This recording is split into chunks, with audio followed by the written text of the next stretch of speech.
So, what have you been doing this week, Steve? Well, I'll tell you what, at the beginning of the week I was, incredibly annoyed by Karl. Why? No, because I remember you had a little discussion with Karl a while back saying that, you thought he was lazy at times. Yeah. And, you know, you had various criticisms of his work. Yeah.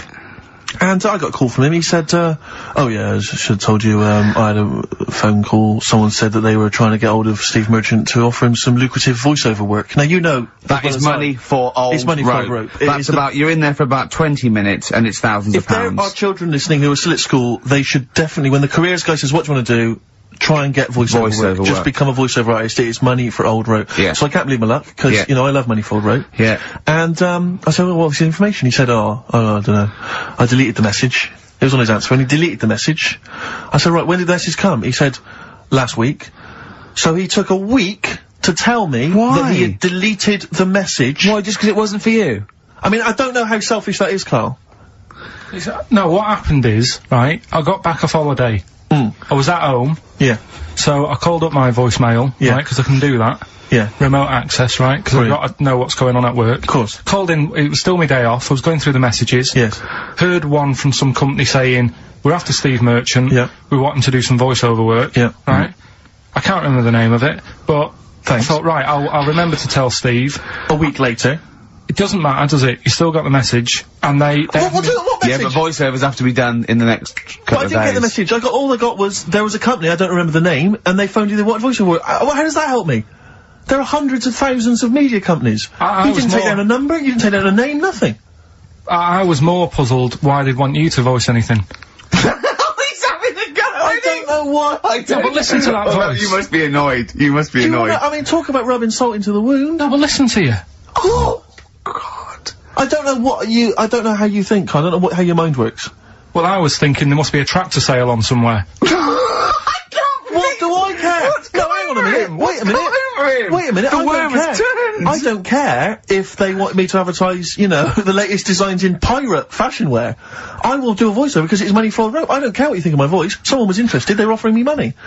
And you decided arbitrarily, oh, they probably wouldn't want it, they probably made a mistake, they wouldn't like the way he talks anyway, I'll delete the message. No, the thing is, right, I get paid. Being a girl? I get paid to sit here on a Saturday, right?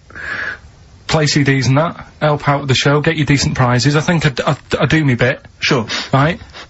It isn't about running your voiceover work. So hang on, so Karl, let me just get this right. If someone was ever to phone me, right, trying to get in touch with you, to offer you work, you'd want me to just ignore the message. That is what you're saying to me. You'd prefer that I deleted the message, I ignored it altogether. That's what you'd want for me to do. That's what you want me to do. What, someone's calling you for some Someone's phoned me, they say, oh, I can't, I don't know, I'm a friend of a friend, I've got your number, Steve, I would love to use Karl Pilkington for an exciting sex scene. So has it happened? Well, I'm saying in the future, if it was to occur, do you want me to just ignore it? Is that what you prefer me to do? Well, it's not like that, though. I did tell you, I told you the message. You didn't what? You told me a week later with none of the information I needed. Karl, that doctor called last week, that kidney's ready for that, little girl that you were doing that sponsored walk for. I forgot to tell you. Oh. I hope it's still alright. They keep it on ice, don't they? I think they do. Selfish, Karl. So selfish. And you've lost us the same. Beautiful. Bit of, Snoop on XFM. Yeah? Mm-hmm. Kicking it with, Ricky Gervais. Yeah. Sweet. Steve Merchant and, Karl Pilkington. What has happened to Karl? Because Karl, I thought, is this sort of sweet little buffoon, almost childlike in his ways. You know what I mean? Like Charlie Brown after some sort of head injury. And now he's coming back like that, having a go at, not caring about voiceover work. It's like, cause Heat have written about him a couple of weeks, it's like he thinks he's better than you in some way. I do care though, you're out of order saying that, right? Karl, I've sorted you out with tickets for stuff. He doesn't turn up to. Karl, I received a phone call, you deleted the message offering me voiceover work, you're as bad as my agent. I'm appalled by it. And I thought we were friends. At least his agent, when he does it, is losing himself money as well. Yeah, exactly. You've got no comeback. You're still sweet. And to have a go at you've got a mank whine right? For a voice. Like a cartoon Gallagher brother on Coronation Street. I mean, and yes, Steve does sound like a Wurzel, but that doesn't, do you know what I mean? What about Jethro? Jethro does well. Jethro gets on Des O'Connor anytime he wants. Just has to phone Des up. And he's on there. Straight on and there. he's whining like a Wurzel as well. So, you know, to say that is a rubbish... Alright, apart from that then, what else have I done that's wound you up? Well, that's a good starting point, because you haven't even apologised. No, it's a shock, because that's the first time I've let you down. And I didn't really let you down, because I passed on the message. You didn't, well, we've been through it. You didn't pass on the message. Saying I deleted a message for you is not passing on the message. I mean, I just think what's happened is that you've got a little bit of celebrity now from the show. I mean, I've seen you being recognised in pubs and stuff, or people have come up and they said, are you Karl? Because they've seen Ricky. Now, it just seems to me that you are not keeping yourself grounded. You are just, you cannot deal with fame. You've not got the intelligence to cope with the celebrity, and you're just becoming this kind of ego-driven monster. Now it's getting. It scares me, Karl. You're not the man I remember. Look, I put a lot of work into this on Saturday. This isn't even my proper job, right? Where were you in the week? Oh, yeah, he's got you there. What? Where were you in the week? I said, let's meet up, let's, you know, come up with some new features and that. Where were you? Karl, you phoned me about an hour before you wanted to meet. That is not what I would call, I mean, that is arrogance right there. That's the way I work. That's arrogance right there. That's ego right there. He couldn't go, when I came in, he said, where's Steve? I said, Steve can't make it. I had to tell him why. Steve was staying in to tidy up because his landlady was coming. This he couldn't get over. He could not get over that you couldn't make it because you had to stay with your landlady. He talked about it for about the hour when we were working. What are you talking? Last week I had a bad throat. You wouldn't tolerate that. You wouldn't accept that. When you had a bad throat, where were you? Why couldn't we do any work then? Because you're at home with your mum and your dad. You were on holiday, weren't you? Why didn't you get your mum and your dad to clean the flat? Oh, he's done it again! He's done you again, mate. Play a record. How has he done me? What? They live in Bristol. Yeah, the joke's on you. He couldn't get him to clean the flat. I don't know who's laughing at who now. Right, listen. Can we just go back to laughing at Karl? Okay. Because I know where we stand there. Okay, alright. Do you want to, that's the natural order of things. I know, yeah. The world's gone topsy-turvy. He's stepped out of the pecking order. Right, well, someone who I don't let down, right, are the listeners of this show. Do you want to, read out the prizes for Rockbusters? We'll get that one in. Oh, we're not doing Rockbusters again, are we? Yeah. Well, it was a shambles last week. We cancelled it 2 weeks ago. What? I mean, there you are right there, Rick. I mean, both you and I, and let's be honest, we're the guys with our names on the poster. I know, It's supposed to be your show. And our faces. Exactly, and yet... we have to be on tube stations with people laughing at us. Yeah, well, they're not laughing at me, right? I don't know. What do you think people think of the poster, Karl? Seriously? No, I don't want to know his opinion. It's just going to be insulting. My point is this, Rick. He was looking at you. My point is this, Rick. We used to be able to decide what the content of this show was. Now, it's him. It's just him. He wants to do Rockbusters, he gets to do it. I know. And it's awful, like Tourette's Trent D'Arby. Not only is that offensive, it doesn't work as a clue. Saying that, have you come up with anything for this week? What's the prizes? I'll read out the prizes. We've got... Who's the winner? The winner... Very lucky, Sandra Cassidy of Leon C. She gets all those great prizes. You know, we've actually had people emailing in saying, this is the worst Rockbusters ever, because it was too easy, it was boring. Oh. This is don't shoot the messenger. Oh, Other people saying, it really has run its course. Some people genuinely agreeing with Ricky. Oh, Karl, this must hurt, mate. Stinging attacks on you. Some people just slagging you off generally, saying that you whinge all the time. Looks like Steve was right when he, sort of like poo-poos your ideas. So... When he wheezes on your bonfire. Someone else, I swear to God, someone else emailed in and said, don't bother sending me the prizes, take them to a charity shop, or pawn them, give me the money, I'd rather have it. So I don't know what to say, Karl, I just wonder if it really has run its course now. Alright, well, we'll see what you come up with next week, then. Let's see what you do, let's see what you come in with. Sure. Oh, yeah. About 5 to 1. I'm guessing you'll be popping in with another hip-hop track. Full of effing and jeffing. Well, no, I won't bring it into you, I'll do it myself at home. Because obviously that makes it easier. Obviously you can't cope. Oh, dear. Are you actually going to be here next week, or are you still going to be in Cornwall? No, you see, there again, I'll be back in time. And in the week, when I go to, you know, Cornwall, see the Monkey World. Yeah, you're 2 days past the Monkey World. That still work. Yeah. Still work? What you're going to interview some of the monkeys? Get some stories? I love that. You were going, could a monkey live without bones? And so I'm going, Karl, shut the please, just look at the monkeys and eat your ice cream. And that's work, is it? What? Oh, so just go back to insults briefly. Go on, you know, saying...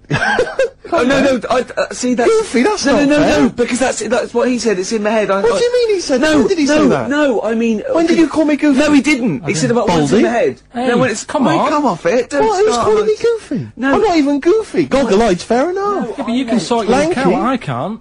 What do you mean how can I sort my look out? I'm not even goofy, that's not fair. You've got the proper features. What? Just needs sorting out a bit. I can't help it if my hair's not good. Who do you think's cooler to look at, Steve or the Chemical Brothers? Steve. Definitely, yes. You're absolutely right, Carl, and that's the first sensible thing you've said for a long time. If I was to work with Steve on some music, if I had the choice, I think Steve would look better on a album cover. Really? Yeah. What would you do? Would you change him at all? What would you do with his image? I'd put him in the distance, so I can't believe this is... No, just so you don't look as tall, that's doing you a favour. You know, I was on the... This is true, I was on the tube, right, coming in to meet Gervais the other day, and I was wearing a suit, and my mobile phone slipped out of my pocket, and it landed on the seat, and I didn't realise this, and as I was about to get off, some bloke who was sat there like an old guy, he picked up the phone, he went, "Oi, Lanky, you dropped your mobile phone." And I was like, well... I thank you for pointing out I dropped my phone, but did you have to do the Lanky? But you knew who he meant. I bet you turned round straight away. It worked. Knew what he meant, Steve. But he's done you again. But I was the only person stood up. It was a fairly empty train. Was there any other lanky people there? No. Well then. And I was on my mobile phone, and I was chatting away to someone, and what can only be described as a prostitute. Go on. Stood on the street corner. Was she a woman that gives you sex for money? Yes. That is a prostitute. Yes, that's what I thought. Go on. And as I was walking by, she said, "Do you want to buy sex?" Now, you sure it wasn't a market trader giving 6 plums or no, it was definitely... 6 for a quid? No, it was definitely a prostitute. Yeah. And what annoyed me about it, what I wanted to pick her up on something, was the fact that I was on my mobile phone. It's like, can you imagine, who would what, am I gonna hang up? "Sorry, Mum, can I call you back?" You know you say you want me to meet more women. And you know you sent me that 30 quid exactly. for my birthday. Yeah. "Sorry, Mr. Johnson, I'm really excited about the job. Can I call you back? I'm just gonna negotiate with a whore." And it was just sort of, you could tell that she was clearly probably desperate for crack or a latest fix of smack. So she was literally, the normal etiquette of prostitution, you know, that they hang around, they show some thigh. I've seen this in films. Will ya? Yeah, exactly. Yeah. Take you out for a meal, that sort of thing. That had sort of gone out of the window, and she was just there, desperate, running around the streets. Did she go out of the window? Because that's another thing they sometimes do, specialist ones. But I was shocked, because I've never been, propositioned before, like that. Really? In London. That's weird, isn't it? Carl, thoughts? I think you'd be sort of approached a lot, because they tend to sort of go for people who look like they haven't got much chance. Sure. And I'm not being mean. No. What do you mean? Sorry, I'll let you go back to it. In what way aren't you being mean? By saying that Steve knows is a little bit odd looking. I don't think. Well, no, he does. Do you know? Yeah, no, but it's not what he thinks of his looks. It's what he thinks of you talking about his looks on... No, but it's like how you were talking before about, you know, your eyes are bad. It's nature's little way of saying, look, nothing to see here, right? I don't get that! I don't know what you mean. But when you look in the mirror and that, they've gone, look, he hasn't got the looks, let's make his eyes bad, right? Yeah. Nothing to see here. Yeah. That's what I'm saying, we're balancing it out, right? Yeah. And it's funny, right? Now we're on the topic. Sorry, Johnny Depp. Now listen, but I'm gonna, my chest is gonna burst at this moment. Whenever we go into this conversation, I always think to myself, Carl, do you know what you look like? I'm gonna you know, seriously, can I be honest with you? You look like, you know, if you've got like a balloon, a hot air balloon, right? Just a little balloon, like a party balloon. If you drew a little face on it, right, and inflated it about halfway, that's what you look like. Right. No, play a record. I don't want to get into this. It's too intense. Now you've got onto this. Let's just nip it in the bud now. I'll tell you something that I wasn't going to tell you because I think I don't want to hear it. I don't want to hear it. Right, it was on the tube. Right. Well, someone told me they were on the tube. Right. And the tube pulled into a station. Right. And one of the women saw the poster that's out at the moment with you and Rick on it. Right. Yeah. So this woman apparently goes, "Oh look, there's Ricky. Ricky's on the radio." Right, and the other woman goes, "Oh yeah, don't you listen to it?" So she goes, "Oh, I didn't know it was on the radio," and she goes, "Oh, sorry, Steve. look, because he didn't sound this bad." She said, oh, look at that person he's with. So she goes, yeah. She said, that's Steve. She said, I was sort of aware that he looked odd, because Karl mentions it on the radio. Yeah. So it wasn't as much of a blow to me, but I can see how it was a bit of a shock to you. Yeah. So, that's weird, isn't it? Yeah. And that isn't me sort of telling this woman to say anything. That was all happened without anybody else sort of bringing it on. Yeah. Do you know what I mean? Yeah. So... Was it... Sorry, you seem to be relishing this. Was it because of the little balloon story that made you... I honestly, Steve, I wouldn't have told you, but if you're gonna start, you know, having a pop... Yeah. Do you know what I mean? I can't just sit here and take it and that. No. I mean... all mates. Yeah, it's just, yeah. Well, I mean, I was mistaken for Johnny Vegas. Steve's got a story about that, if you wanna have a go at me. Well, someone just thought you were fat with a beard, which is true. Well, don't have a go at me, because he said you looked... Well, you started it. No, I didn't. Yeah, I didn't. You were milking it. You were egging him on. I was laughing. You were egging him on. I sort of was. Yeah. But let's not, you know... Oh, it's a good job you've got lots of good mates like Jonathan Ross you can go and hang out with. You don't need other friends, people who've helped you in your career. This is what the phone message he left me Wednesday on my mobile. But I just is chatting about certain things that are going on at the moment. What he does need to know. Duncan, who mentions, is my agent. And, you know, you understand a few other things. But this is the sort of message I get from Karl. Right? Whinger. Old messages. Alright. 12:10, Wednesday. Just getting loads of people calling me all the time about shit. Yesterday, DVD's signing for BBC London. I don't work there, but I've been dragged into that. I've got a woman on, leaving a message from Talk PR, going on about, do you want to go and see Pop Idol again? Right? They're just saying, you and some listeners can go. So I'm sure you'll love that. I've got Jim Benner wanting you to introduce the tin buckets at the Astoria. So can you just like let Duncan know that I'm doing his job whilst he's sat on his arse with his thumb firmly up his arse? Can you let him know that I'm running around like a here sorting shit out for you? Alright, see you later. Message letter. Do you know what I mean? I know, but that's the kind of phone message he's leaving. Do you remember who he was before you... But he's even annoyed that he gets a phone call. I remember he got a phone call for you to do a voiceover and didn't pass it on. You missed a voiceover. That was thousands of pounds. No, I did pass it on though, I told you. You said someone had phoned. Yeah. That's not good enough. But who's that? Well, she didn't say, and I didn't ask, but... Of course she said! She didn't say. Rubbish. So you didn't take the number down? Just when she went, oh, can you tell Steve to call me? And you went, yeah. Yeah, well, I just thought you'd know her already. I should have known, it was a woman, so I should have known. He's having a go, you see? Unbelievable. I don't know how it's come back on me. You're the one who was picking on it. Yeah, exactly. I'm saying. I'm defending. Why is he having a go at you? He never picks on Ricky, because he knows you are his bread and butter. Seriously, do you know what I mean? The only reason he's got Mondays off is because you're still doing this show. Yeah. That's why he's scared of you. That's why he's like, he has a go at you on the phone, but he always picks on me, because he knows, you know, I'm a pushover, I'm a nice guy. He's scared of you. I can't believe I don't know how it works. Is that true? Steve, I'm always sorting you out. I look after you. Sort you out with tickets. I sort you out lager out. I've got you today. Why are you picking on me? What do you mean you're sorting out tickets and lager? What's this? Right, whenever you want tickets. Yeah, sorry, like. I don't want to use this as, like, moaning time and that, because I don't like to moan. I'm busy and that, right? I've sorted you out tickets for gigs. Yeah. Right? Well, somebody doesn't even turn up to. Yeah, we won't even go on about that. Yeah. Right? Lager. He was sorting out the Cure, he complained it was boring. Yeah.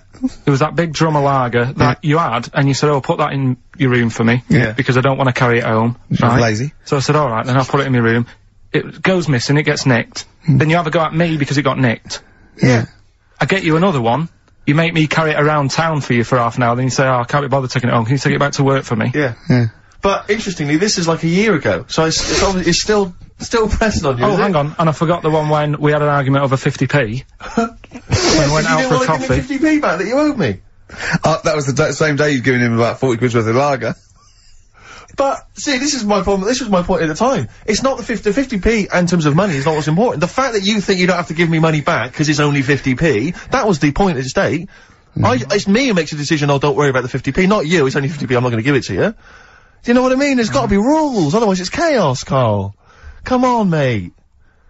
Alright? Don't want to fall out about it. No, it's not right. Shall we kiss and make up? Do you want that? Do you want It's that? alright.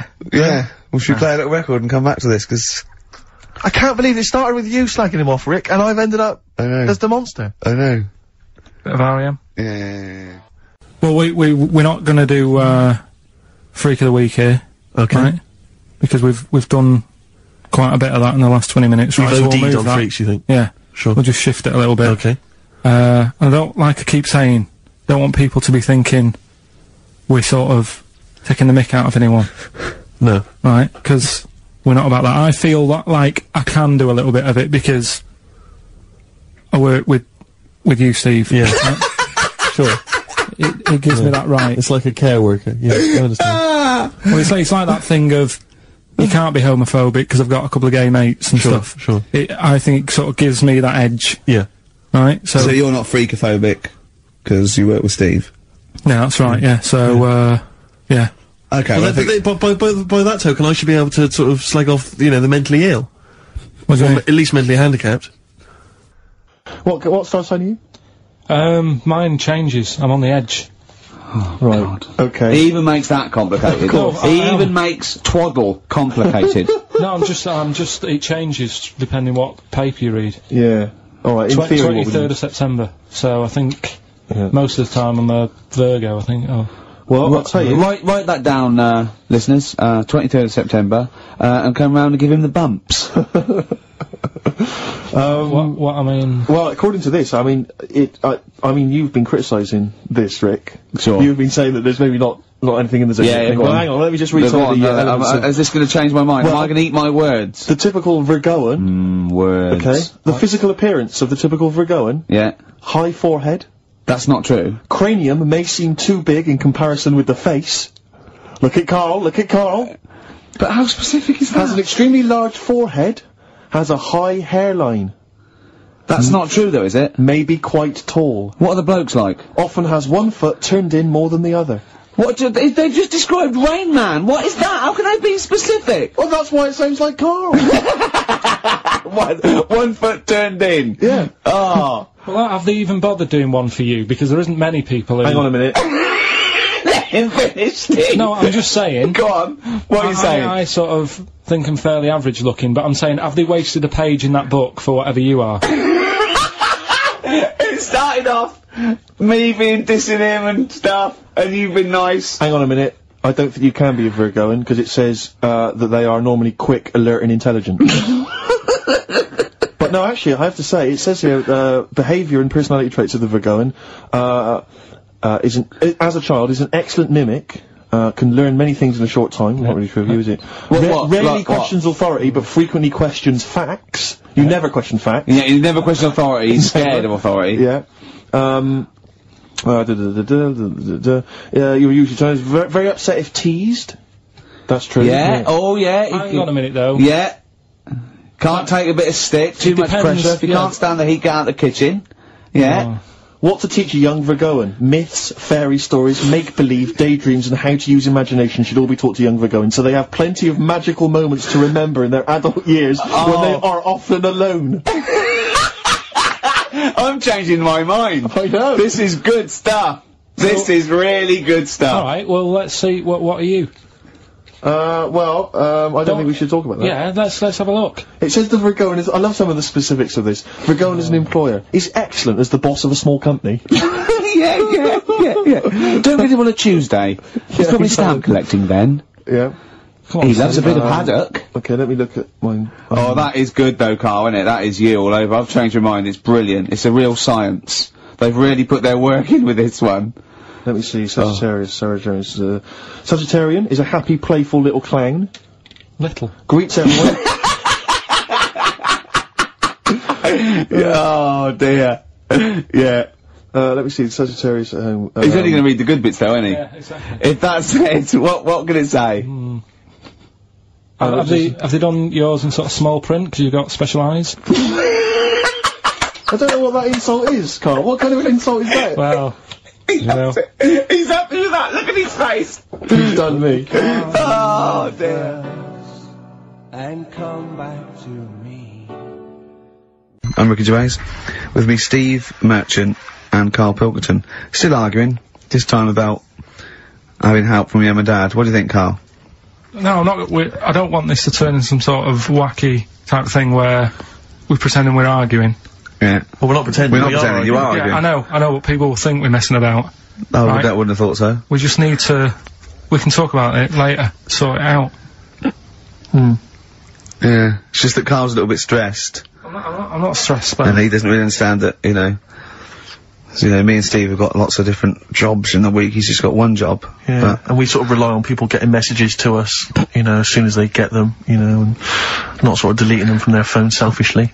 Yeah. Just things like that, you know, people being on the ball. Not just thinking about themselves all the time, not just thinking about number one. What do you think, Karl? Whatever. Do you know what I mean? Whatever. Don't get all maudlin again. Just having a little discussion. Yeah, this will annoy you. Guess what? Think of this, you little slaphead twat. Apparently, that's sewn his arse. Right, apparently, women can get bald treatment on the National Health Service, but men can't. What do you think of that? Do you think that's fair? Is that a fact? It's a fact. We should point out that Karl is, would you say balding? Yeah. Would that be fair? Well, either that or a wide parting. See? Strokes. Someday. No, that was a better choice, wouldn't it, to start off with? Hello, ladies and gentlemen. XFM 104.9. I'm Ricky Gervais, obviously. Steve Mitchell.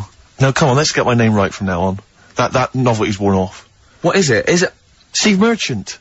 Oh, yeah, that's the wrong one, isn't it, Mitchell? The Guardian got it wrong, it's Steve Merchant. And the more I say Mitchell, the more people are thinking Exactly, it might be Mitchell. Oh, God, sorry, Dave.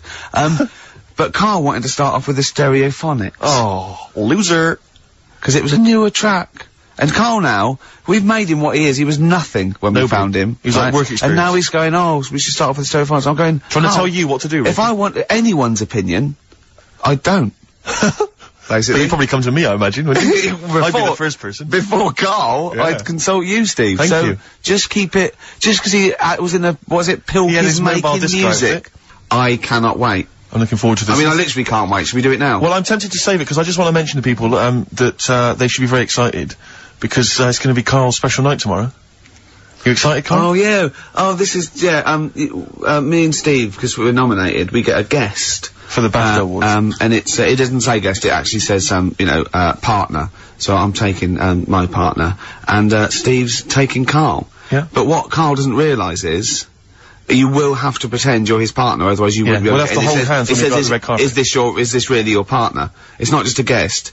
That's how it is, and either we go in like that or we can't get in. You just have to be with him when you go up there. I mean, you have to, does he have to we should hold hands, but I think what we should do is, just to make sure that there's nothing at all that, like, it's gonna go wrong, we should just do a little kiss. Just like, or be seen sort of like cheek to cheek, just to show them that, you know, you're not, he's like not Elton John and David he's not just getting his mates in for a free meal, you are actually partners.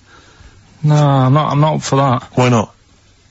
Well, because we know we're not actually gay. No, but so it's not a problem. You've come out of it looking quite good, because you've got a good-looking fella. But I'm meant to look like, you know, I mean, I'm not gay, but if I was, I don't think I'd go for your thing. Oh, he's done you, Steve! It's turned on you again! I cannot believe... We were trying to get in. Wait a minute. I have got the cream of London's totty phoning me up, trying to get an invite to the BAFTAs, right? We have very graciously asked you if you would like to come along. Well, that worries me even more. That you've got women calling you up. Karl, I can't choose between them.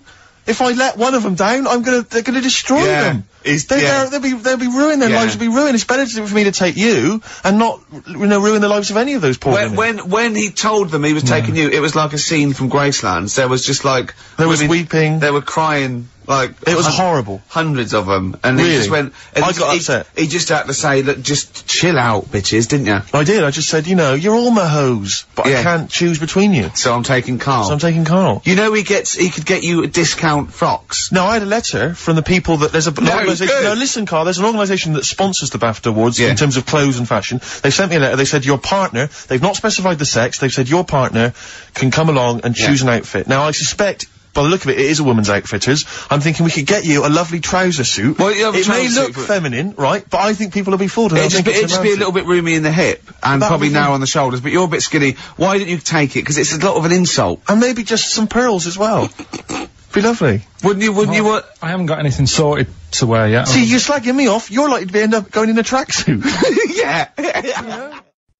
I mean, I know what Steve's like. He is tight, right? He is. And you know that, don't you, Steve? Financially, you mean? Well, no, I mean, just the way you are. You're very sort of, you know, you're not wasteful with your money. I'm careful. No, I'm not wasteful. Absolutely right. No, but to the extreme. Not towards the extreme. Not towards the extreme.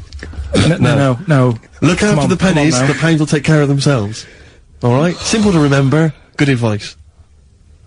Yeah, alright? But the thing is, right, I know that I take the mickey out of you for, like, you know, the way you look and stuff. Sure. Right? Well, I'm right back at you. But the thing is, you can't help that. Absolutely. But I'll tell you something that women don't like. Sure. And it's fellas who are tight with the money. Sure. I'm not frugal with money with ladies. I'm frugal with money with you. Well, I've got no reason to splash money out on you. I've never seen you splash money out. Well, you've never been out with me. Steve, have you ever splashed out on a lady? No, but I hope to one day. The right lady. Play a record. I'm not going at the moment. I'm not going, and I'm desperate to see him, man. I mean, he's going to do a great concert. It's his only one in London. I can't believe that being on the radio, being on XFM, you know, the listenership's going up apparently. I can't believe I can't get a ticket. I've asked Karl. He's done nothing. He's done nothing. No, Karl had a very good point. Nothing. Karl, say what you said when he was whinging in the but first of all, whilst you're moaning, you also asked in the week for a Badly Drawn Boy album. Yeah. You got in today. Yeah. There's one there for you. Well, yeah, but it's yin and yang. And it's like, yeah, but you know. Karl, what's Steve ever done for you? That's what you got to ask yourself. What has Steve ever done for you? Well, he took me to the BAFTAs. Yeah, but only 'cause no one else would probably want to go with you. I can't believe that. What is I this? do not believe that. Oh, Steve, I'm going to stitch you up now, Karl. And it's in a nice way, and don't worry, it won't be too bad. He won't take too bad. Karl sent me a little text message today. Right. No, Oh, what is this? Right, okay. Okay. You know, I'm in a very frail mood at the moment. No, I'm you're not like going to this see one. Bruce. This is funny, because me and him have been, like, sending, trivia back and forth to each other. Which is another point, right? I sent him... Oh, well, I'll get to that in a minute. I thought he'd really be amazed with, Well, while you're fiddling, if you can make my dream come true, to go and see Bruce Springsteen tomorrow, then give us a call on the usual number. But like I said, Steve... What? Right, it wouldn't be... Right, you just said when the song was on, can't believe it, right? We work at XFM, and I can't get tickets for Springsteen, right? Yeah. We work in radio, we should get tickets. Right, now think Which of I'm the willing amount to pay for. Yeah, but think of the... Yeah, but if it's sold out, it's sold out. Yeah. Yeah, right? but that's just something they say. Right, that's just what they say, is it? Right, so everybody on local radio stations say, do you know, I like that Bruce Springsteen, I want a free ticket, right? So another say... I tried to phone, I phoned for an hour and a half, I couldn't get through. Not long enough. I put the hours in. Not long enough. Not long enough. What are you talking about? Put the hours in. No. Right? So another 400 people turn up at the gig. They cram them all in. There's people being crushed. You know, they've paid the money early. They were up early that day when the phone lines were open, whilst you were probably sleeping and that. So they're dedicated, and they're the ones at the front getting crushed. What? Would your Why mum and are they dad getting be crushed? happy if you were there getting crushed? I don't mind. I'll sit at the side of the stage and watch him. Yeah, but I don't mind. But everyone will say that then, and then before you know it, no one can see anything No, because you're all on Karl's the right stage. on this one. Right, right, I'm gonna give you this here. I'm handing over my mobile phone to Steve to read the... You can see it's from Karl at the top, but just read it out as you scroll down. Just read it out loud. Is this a text message from... Yeah, this is a text message to me from Karl. Read it out. To see at night as well as an owl, you would need eyes the size of grapefruits. If only Stephen could turn his head right round as well. Karl, I can't believe it. What upsets me most, Karl, right, is not the fact that you've been slagging me off behind my back. It's the fact that you've got the cheek to come on here and moralise because you've failed to get me tickets and make a dream come true. You've come on here trying to pass the buck and say that it's a health and safety problem, when in actual fact it's a Karl Pilkington problem. Do that, I've got it in a bin. I'm devastated, you know. I didn't felt, let's play a record. I'm upset. I should have eaten this banana off air. What's the number? It's 08700 800 1234. But if it's sold out, Steve, it's sold out. A bit of a classic here. R.E.M. I bet if Ricky wanted to go, it would be fine. I'm sure someone could sort it out then. Who? Oh, if Ricky Gervais wants to go, then I'm you can going. come. Are you? No. You want some tickets, so. You went in. There was George Best, one of your footballing heroes, was there. A load of other big names. You sat there in a prime position. You came backstage with a load of other big names. Hey, you had a lovely bit of grub. You were filming this thing for the DVD we were making. That's you, a cameraman on our DVD. And yet you think, oh, and now you look grumpy because you had a couple of pints and I can't believe So tell us why you didn't enjoy it, because the ceremony, what didn't you enjoy about that? It was interminable, wasn't it? Far too long. Wasn't it awful? 3 boring. hours. I'm sorry. I thought you were going to say something. Really? Sorry. 3 hours. Yeah. I mean, I suppose for you two, at least, you know, you were gonna get something. Sure. Yeah. But, with me, it's like, I mean, I've never graduated or anything, so... Have you not? I'm trying to think of a situation. Basically, I sat there for 3 hours, knowing that I'm not gonna get anything out of the night. Yeah. Right? Now... Sorry, when we invited you and you said yes, did you think you were up for an award? No. I thought we were going to be sat round tables, having a nice bit of food, whilst people are going up there winning awards. But 3 hours of the same thing over and over again. I mean, if a film's 3 hours in the cinema, you go, well, it's long, but, you know, I wonder how it's going to end. But this was just like the same thing over and over again. Some guy going up, thanks a lot, cheers for the bit of brass.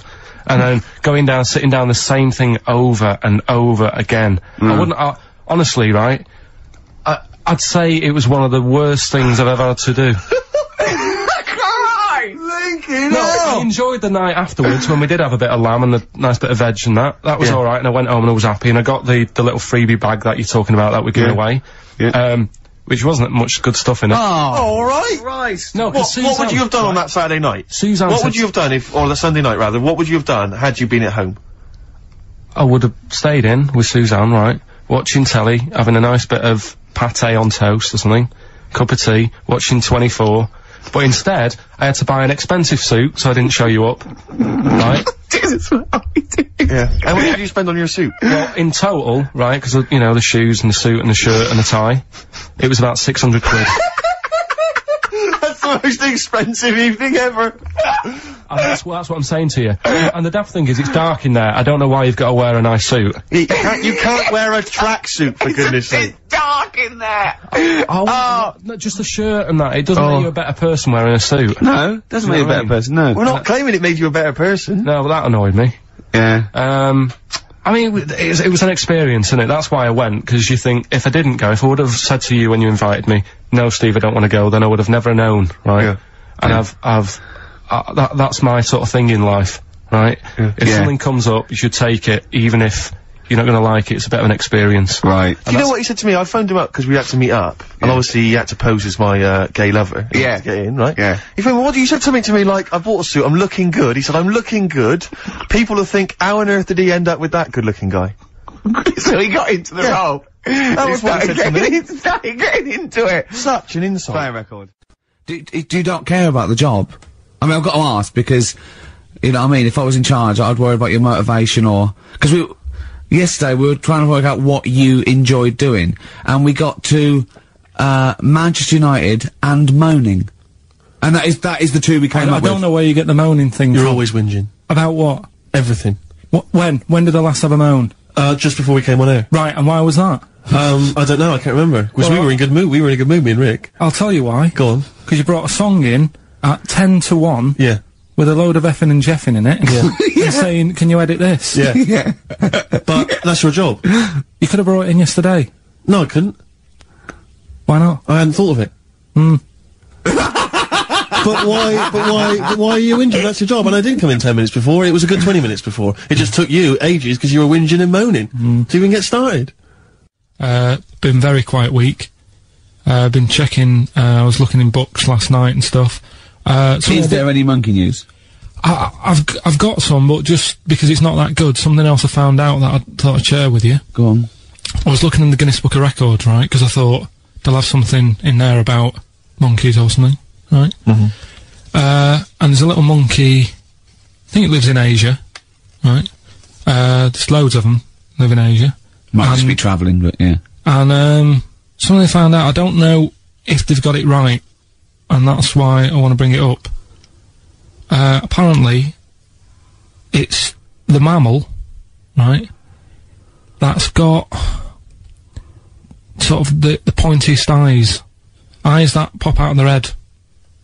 Steve.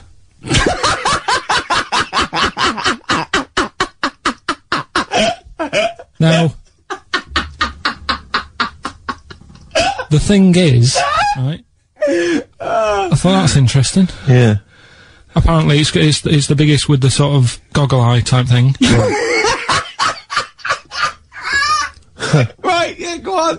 Apparently, they come out of their head, 1.6 centimetres. 1.6 centimetres? What, you mean they protrude? Yeah. They protrude from the head at 1.6. Okay. What, how long? Have you got a ruler, Rick? 1.6. He's having a go. I'd say I'd be a little bit annoyed if the monkeys beat me. Well, I don't think it has. That's what I'm hoping. Is there anything we can... I mean, what's 1.6? Oh, can you... It's about... Drop your trousers. It's, about 3/4 of an inch. What do you think? I don't know. Have they got it right, or what? Maybe I should come down to Monkey World with you next week. So anyway, so that's not the monkey news, that's just something that cropped up, and... Sure. I do know once, when we were playing pool in the office, I think Lucy was your partner. Yeah. It was me and Ash versus you and Lucy, and you were having trouble because his glasses kept slipping down. So Lucy pushed his glasses up his nose, but the glasses touched his eye. Do you remember that? Yeah. He started it. Well, you're the one who joined in. No, I know, and I feel bad now. Yeah. He makes me nervous when he goes, yeah. It's like, play a record. No, I'm just trying to think about which part of your fat, middle-aged physique I can pick on. The tits would be a good start. Yeah. Oh, the belly. Sure. Oh, what do you think of that? Oh, that's, what is that? Do you know when I left the pub in a bit of a mood, because I just fed up with not getting anything done? Yeah. Walking down the road, I was thinking, how can I get out of this? How can I stop having to work with them? I'm thinking, I wonder if I leave, I wonder if they'll be funny and they'll go, and then my boss will be giving me stick. I'm thinking, how much notice have I got to give out? And all this is going through my mind. I'm walking home and I got in, said to Suzanne, I'm sick of it. She's going, you need to do it when I get a new kitchen. And I was like, yeah, but how big does the kitchen need to be? I was saying, do we need a big kitchen? Can we get a small one? Have we got enough for a small kitchen? Do we need so many cupboards? Can we just have wood instead of steel? All this, try to get out of doing this. Yeah. It's always just, I always feel like, you know, because I like to think that I'm not perhaps as bad as him. Yeah, no. You annoy me in different ways. Like what? How does he annoy you? Well, stuff that, you know, I come up with ideas, say Cheap as Chimps. Yeah. Rockbusters springs to mind. Yeah. 15 Taiwan. 15 Taiwan. Let's just remind people what 15 Taiwan was. It was a little feature that I wanted to give a run, you know, give it a little run, see if people like it. The premise being? No, there's no premise, it's just a title. No, we were gonna get 15 sort of ornaments, you'd explain them, and then people would call up and say, that one's from Taiwan. See? Carl, you just explained why I didn't think that was a good idea. Yeah, by explaining the good bit. No, you know the funny thing is, Steve, right, I was walking down Regent Street on Monday, walked past one of these big stores, right, and they've got all famous quotes on the windows, right, and one of them was something like, an absurd idea is often a great idea. Yeah. Do you know who said that? Go on. Einstein. Yes. Which made me wonder, if you were his mate, would he ever have done E=MC²? Or would you have said, don't bother with that, it's not going to work? Because that's all you seem to do, everything I come up with, you put down. Yeah. Well, that's one thing, he's negative, right, I don't know why, I don't know why he is. What else? He messes me about, I get him concert tickets for stuff, and you say, oh, I didn't bother going. Yeah. That is annoying. You come in, you know, 5 minutes to go with tracks that need editing. Yeah. The little bag, that bag that was free. Yeah, you got a free bag today, an XFM little rucksack thing. Yeah. You were like, oh, what's this rubbish? Yeah. Ricky said, I'll have it, they're great. You said, no, I want it. Yeah. Well, it was free, I need it. I'll give that as a gift or something. So, I mean, I think on reflection, Steve is probably a little bit more annoying than me. I won't go that far. You are annoying. If I had to go away for a week somewhere, if it was a quiet place... Well, you are again, aren't you? That's 2 holidays you had this week, this year, I mean. If it was a busy place, I'd probably go with you, because people, do you know what I mean, staring at me all the time and that if I'm walking around with Steve. No, I'm just... Can I draw up a list of reasons I don't like you, Carl? Just being honest. What? I'll tell you, because the list of reasons I don't like you is incredibly long. And getting longer. Just saying. Do you want another slap? Okay.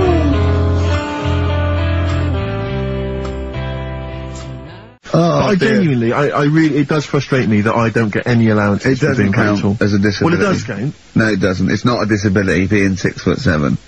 But how can you explain, for instance, you know, travelling on a bus or a coach? There's some things I can't disadvantage is, people look at, I've seen people stare at you, but they stare at me because I've been on the telly. Was that a disability? Is that people being recognised? Yes, but you could avoid that by not being on the telly. It's your choice. This is my point. It's your choice. Yeah, it's the same as the big fat people. It's their choice. It's a different sort of stare, isn't it? I've been there.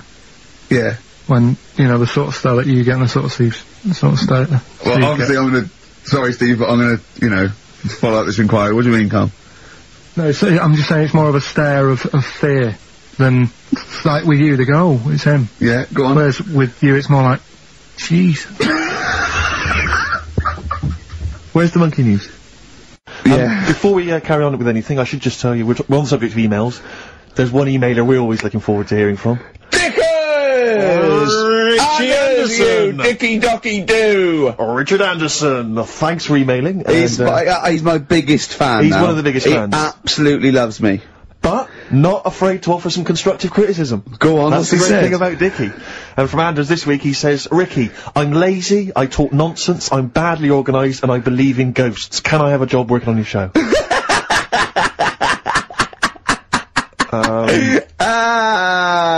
Possibly, Anders. Maybe send in a CV. Or email a CV. He's put a little bit of all of us in that, hasn't he? Oh, I'll ask you if he's a goggle-eyed freak, Steve. Alright, calm down. Well, no, I didn't mean there's no need to get insulted. No, I didn't necessarily mean you, did I? No need to get nasty. Well... Also, I was thinking about that, actually, Steve. Oh, God. Just talking of the old, What? What? Talking of the what? No. Do you know, like... This better be good. No, you don't have that many girlfriends and that. What do you mean? Carl, why are we on this? I was defending you in the whole monkey discussion.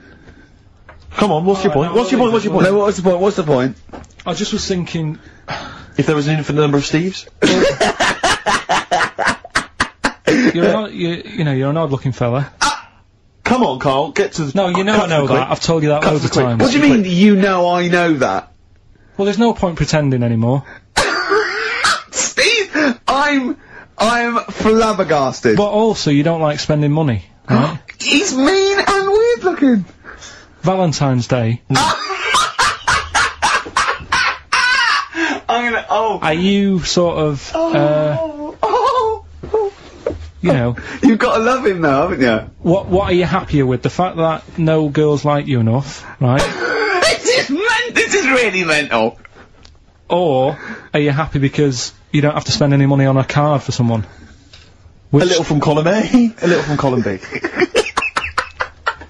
Right, let's have more monkey news. What have we got? No, we've got so much to get into this show. Insults. We don't need the insults. I think we've got enough. We don't need the insults. Yeah, there's no more insults. No more insults. What angers me with Carl is, you know, he's been planning that. No, I haven't. I was thinking about it on the way in because Valentine's Day is coming up, and I'm not a big fan of it. Condoms? You bought your girlfriend a box of condoms for Christmas. I don't think you can have a go at me. To be fair. No, but I don't just treat her on Valentine's. I'm always... Do you know what I mean? You don't even treat her on Valentine's. You don't even treat her at Christmas or on her birthday. When do you treat her? Hang on a minute. Wait a cotton picking minute there. Why I order. Wait a minute. What was that? Tiffany dog. I treat your girlfriend better than you, and I've only met her twice. Mr. Wilkerton. Hello, it's Dr. Hanrahan. Barry Sheen has just passed away, and you go, oh dear. Yeah, bad news and good news. Do you want his face, or... Do you want his face? Does Suzanne go out with you, like, for charitable reasons? Is it like you can adopt a boyfriend? I love the fact that she encourages you. She was saying about Tom Cruise, and I was like, oh... You know, she said, you know, he's not a bad-looking fella or whatever. So, well, what she's saying is, Carl, is there any chance you could go and get a different face? Maybe something like Tom Cruise would be good. Then I was saying, right, first of all, he's got to be dead and he's not. But if he was, and you had that done, would you feel like... People looking at you on the tube? Well, no, like, say if the people who made Mission Impossible said, well, we want to do a third one. would I be in my right to say, well, I don't want to do it? I don't know what he's talking about. I don't mean to be offensive, Carl, but your girlfriend could do a lot better than you. I don't know what you're thinking. I love the idea of this whole conversation about you in Tom Cruise's face, and then get offered a film. But why does she have conversations like this with you? It was now on last night. It was now on the telly. I love it. What should we talk about? What about getting a new face? Oh dear. Oh, that cartoon. If you don't know what Carl looks like, there's a cartoon that was in last week's Heat, isn't it, that I drew on the website. What's it going for now? Bid? I think it's at about 225 quid at the moment. And what do they have to do to bid for it? Just email in and I'll pass it on to the website people. I know why Heat put it in. It's 'cause the editor, Boyd Hilton, looks a little bit like you, doesn't he? Sort of my ugly brother. He's probably listening, and he says nice things about you. Yeah, he can still say nice things, but I bet he knows deep down. You know if you're good looking or not, don't you? I can't believe Come on, Steve. I mean, what do you think? This is going crazy now, Carl. I don't know. You're just, the insults are flying left, right and centre. You've got no limits. You've just gone crazy, just gone wild. You're swanning around just 'cause you look like Tom Cruise. I think it's 'cause he's been hanging out with Christian O'Connell. Yeah. And they're both thinking, yeah, we're... Couple of media players. Yeah. Too big for their boots. Yeah, not scared. Although he's scared of Christian. No, he's terrible. He's scared of Christian in here because he's not allowed to do monkey news. No. Because Christian wants to do it. He's scared of him. I'm not saying that, right? Christian...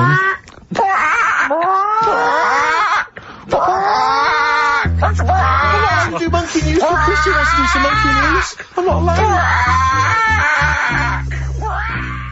I'd be there, waiting for. By the way, Red Hot Chili Peppers on XFM 104.9. So, a few more shows. And I hope Sony are happy. They should encourage. You know, we've only been radio, a couple of years. Exactly. You encourage young talent like you. Yeah. Instead of giving it to Radio 1 and Radio 2 and... The old war horses. We just had a quick email. I wonder if you can answer this. It's James from NW1. He says, Ricky, is Carl going to be on this week's show? Please let me know, as I may listen if he's not. Sadly, he is here. I mean, people are already turning against you, Carl, because they've seen what's happened. Yeah. I think they've probably realised that I think we gave you too much. I think we've got a spoiled sort of kid in our hands. It's sort of like, we knew how bad he was, but we were trying to sort of bring him out of his shell a little bit. Yeah. You got to encourage sort of,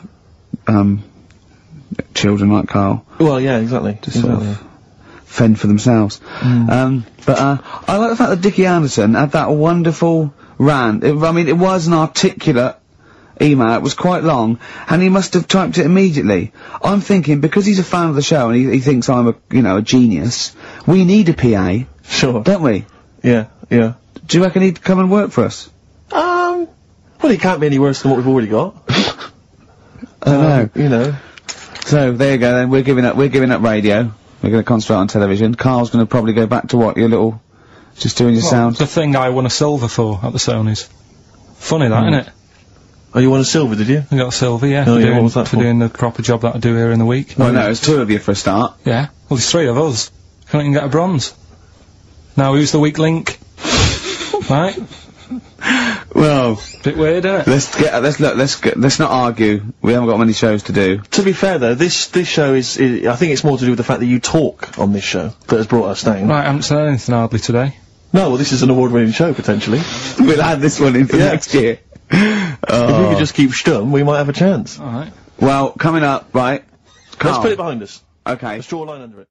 Here we are then, we're back, XFM 104.9. Carl had to leave early last week, but, you stay to the end this week, mate, or... Yeah. Yeah? You don't need another holiday. Oh, he started already. I mean, Steve's made you look like a bit of a twat already, and it's only 1:05. But the only reason you don't go on holiday is because you have to spend money. Oh, and he's gone straight back! Well, he's gone straight back! I can't come back to that. Oh, it's just dynamite. It's just absolute, that was searing. Last holiday Steve had, he sort of found a third world country so he could live like a king for a week. It was Cuba, wasn't it? Going to Cuba, amazing. We can almost rule the place. If it weren't for Castro, I'd have been in charge. Kind of cash I was flashing around. They do anything for $1 over there. It's extraordinary, literally. I mean, it's amazing. Yeah. Oh. Definitely, and I went to Kenya before that. So he thought, to the prostitute said no. You were going... Yeah, well, it was $2. I mean, I'm not made of money.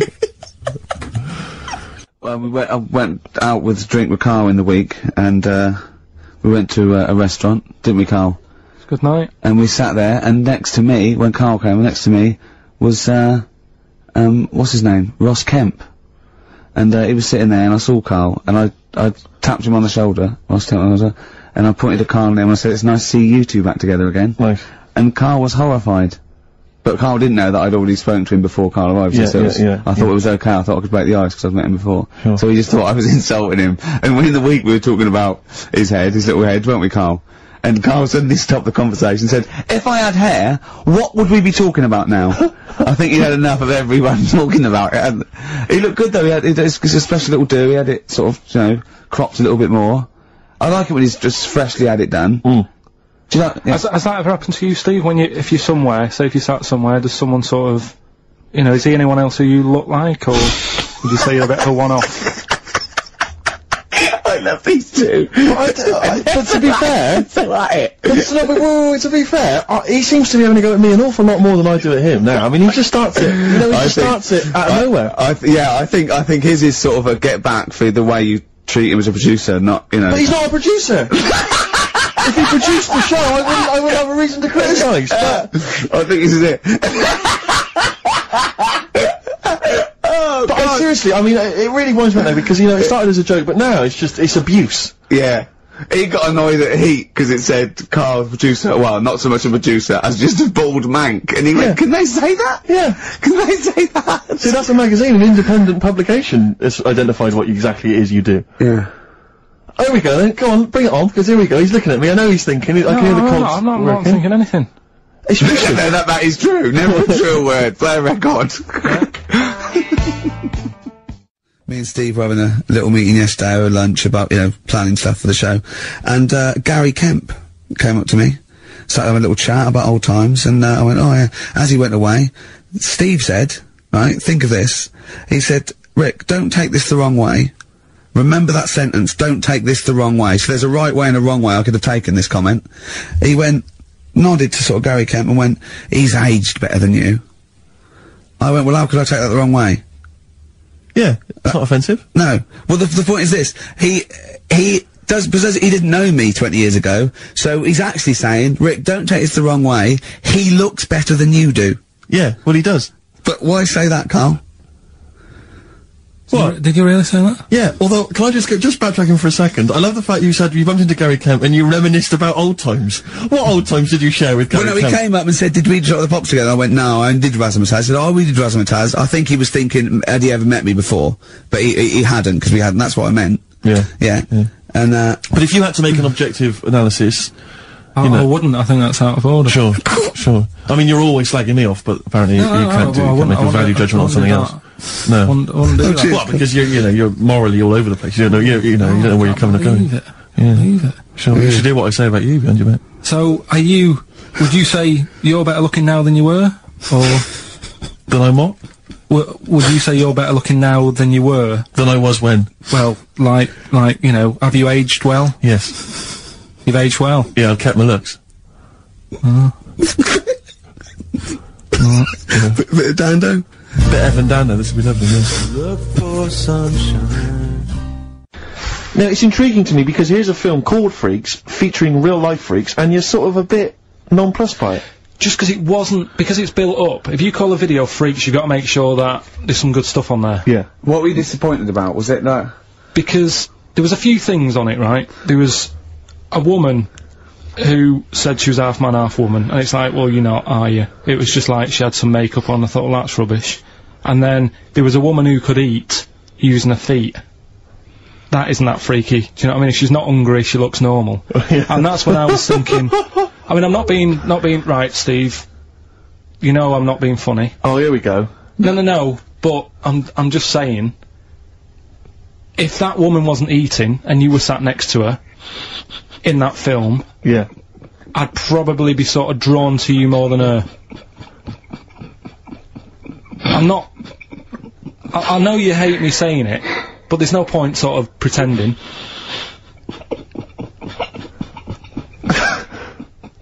Do you know what I mean? Oi, Muttley, what are you sniggering about? That face. Well, you mean there were things in it that were less What are you saying? I'm just saying... Play a record. Seriously, I'll slap you. I'm gonna slap you live on air. Yeah, but you always go... I'm slapping you live on air, I swear to God. Alright, play a song then. Well, there's the best band in Britain, in my opinion. Big words. The Darkness, Growing on Me, on XFM 104.9. I'm Ricky Gervais with me, Steve Merchant, and Karl Pilkington. Have you got the album? And already, they've had an argument. Yes. Well, I mean, I don't know whether we need to cheapen the show by discussing it, but I asked for a particular track. Karl is the producer, and he failed to get it for me. He's failed to get it for me. He's failed to bring it up from the record library. Completely failed in his mission. He needed to get 2 records, and he failed to get one of them. A 50% error rate there. Yeah, but like I said, I looked in the system, it told me what album it's on, I brought that album up. I'm busy. But, okay, so fine. Fine, you're absolutely fine then, that's no problem. You know, once again, that's a great excuse, Karl. Brilliant. The show has been ruined, it's been partially ruined, but you've got a bit of an excuse. Alright, I didn't make a big deal out of it when you said, oh, and whilst you're down there, get us a new 50 Cent single. I never said, while you're down there, get the new 50 Cent single. I asked you if 50 Cent single was lying around. Yeah. If it hadn't been here, I wouldn't have worried. So I get it, yeah, I did that for you. Right. And when I come up, you say, has it got swearing in it? Well, I don't know, it's 5 to 1, Steve. You're the I haven't got time, I've been whizzing You're the around. producer, it's the brand new single. I'd have thought it had been lying around in the XFM office anyway. But I don't have time to sit around listening to music. Sure, well, yeah. Right? I know that you have, now you've got an iPod that can hold 7,500 songs. I don't know when you're gonna get round to loading all them on, but I haven't got the time. Sure. Busy. Yeah. Fine, okay, no, that's a perfect excuse, Karl. Well done, mate. Right. I just hope that I never have to depend on you in a real emergency. How did you meet your girlfriend? Through work. What, through her work? What, you found out and said you... worked at the same place. Oh, you're right. Yeah. You're quite an enigma, aren't you? Could you give us more on that? At work, you met her at work. What, she came in selling sandwiches? She was going through the bins outside. What do you mean you met her at work? Why are you having an attack on me? You're the one who's sad and lonely. Oh, he's done you again! He's done you Yeah, but what I thought was interesting was I just scratched at him and he just went mental. Yeah, no, it's like a bear caught in a trap. It's funny, innit? You'll never learn. No, I was just interested to find out what the story was, because it might be a really romantic story. Well, it's not. Alright, jeez. I love the fact he doesn't want to talk about his love affair. I was thinking about you in the week, and like... Does it worry you? I mean, you sort of joke about it now, and we're talking about it in the office, you know, like, oh, is Steve really touchy about the way he looks? And oh, what's this? Where's that come from? He's done it again. He's done you again. I was walking home the other night, and I was thinking about it. And do you worry that when you're old, you will be on your own? You did start it, though, didn't you? Well, Karl, I'm glad you brought this up. Because I mean, for me, you know, a lightweight, frothy entertainment show on XFM on a Saturday afternoon is exactly the place where I want to discuss the desperate, lonely future that's inevitably coming my way. Oh, God. I'll tell you what will cheer you up and forget all that. A bit of Embrace. Oh, one of the most hated bands. But yeah, I don't know what we were talking about there. So we've got the film thing going. I don't know what we were talking about. Film. What were you talking about earlier about glasses as well, and Steve taking his glasses off? What was that? What are you saying that in front of him now for? Was it an insult? It wasn't really an insult. Karl, what were you up to? No, what was it? I genuinely don't remember. I genuinely don't remember. Well, right, Steve, I'm not having a go. Right? Just saying how people, it's a bit weird that you've got glasses because you've got a good pair of eyes on you. Right? That isn't an insult. What were you talking about, though? What was it? Why did it was the fact that people who wear glasses always look a bit weird without them on. It's like, you know, they should wear glasses. Okay. Why did we get round to this? What was we talking about? What were we talking about? I don't know. I don't know what that was. It sounds like an insult, even it wasn't intended as well. It wasn't. It sounds like an insult, Karl. It does, yeah. No, it wasn't. I should be allowed to punch you every time you insult me now. No, but I'm not. I'm doing it. I'm going to give you a dead arm. Look, Steve, it's you. You always even if it wasn't, you intended it to be one. Well, what you? Oh, that was real. Play a record. But it's mad. Every time you insult me from That's mad. Is this the Cardigans?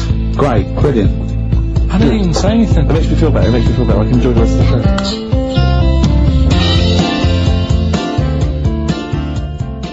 Because actors are often quite handsome people, but yet they're always quite obnoxious. We are. No, I mean, they're normally quite obnoxious, Rick. Again, you know, you're a good example of that. And yet, I think it must be the small man complex. That's what makes them so obnoxious and so kind of desperate for attention. Didn't realise it before. Steady on. Because of course I tower above everyone. You do, don't you? I'm, for people who don't know, who are listening, I'm 6'7" tall. That's high. Yeah.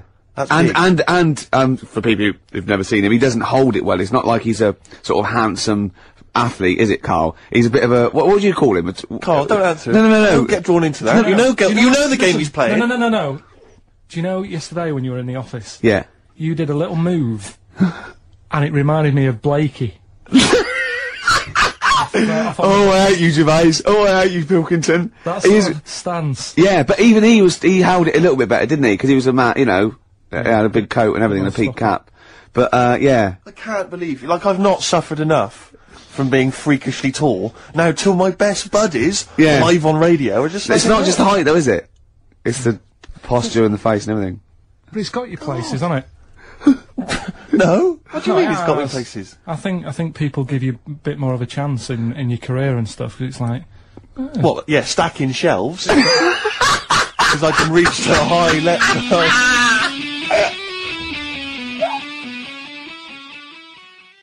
Oh, you know, rubbish. That's rubbish, Carl, those prizes. I'm ashamed to give them away. Carl, frankly. you know our mate Johnny? He's a Doctor Who fan. Yeah. Do you remember, he bought, the Doctor Who magazine, and, he went, to the toilet, and Steve got post-it notes and put geek on every page. And Johnny opened it on the tube, right, and it had geek and everything. And Johnny bought in the new Doctor Who magazine, I think this week's or this month's, right?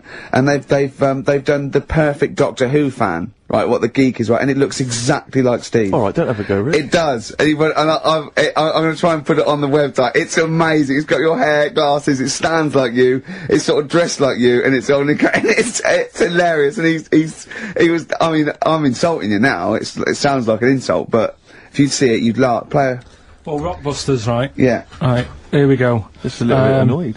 Just, 3 clues. We've lost all the energy in this show, haven't we? Well, I can't get over that insult. I'm just a little... No, we did though. It just came out, no, I can be honest with you, it 3 came out of left clues. field. I wasn't expecting an insult. No, And, but I I thought think there was a sense of camaraderie on this. Just email in, ricky.gervais@xfm.co.uk. Right, play a record, I'm just annoyed, I can't What are we listen to doing? Robert's I'm just reading out the clues. Should we put this, let's put this one in for the Sony Award. Let's put this show in for the Sony Award. Play a song, Carl, because I need to discuss things with him. I've talked before about him Edit slagging it me down. off. Get this down to 3 minutes, it'd be a great show. Rockbusters in a minute. XFM. To a certain I'm extent. just thinking, if I was to meet Steve in a restaurant, Yeah. right, I'd Nothing untoward going on, we're just hanging out. no, just having a chat, just having a normal night out. Yeah. Who's paying? Because, I mean, is it expensive? Go Dutch.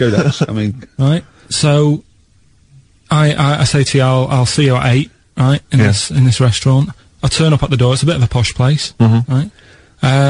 So he's, Steve Merchant in. Yeah. And the waiter sort of goes, I don't know, what does he look like, right? And, Where's he from? Just a little French fella. Oh, yeah. And, what does he look like? So the thing I pick up on first, tall lad. Tall, yeah. And then he goes, oh, well, you know, we got lots of tall people in, right? And I go, big eyes?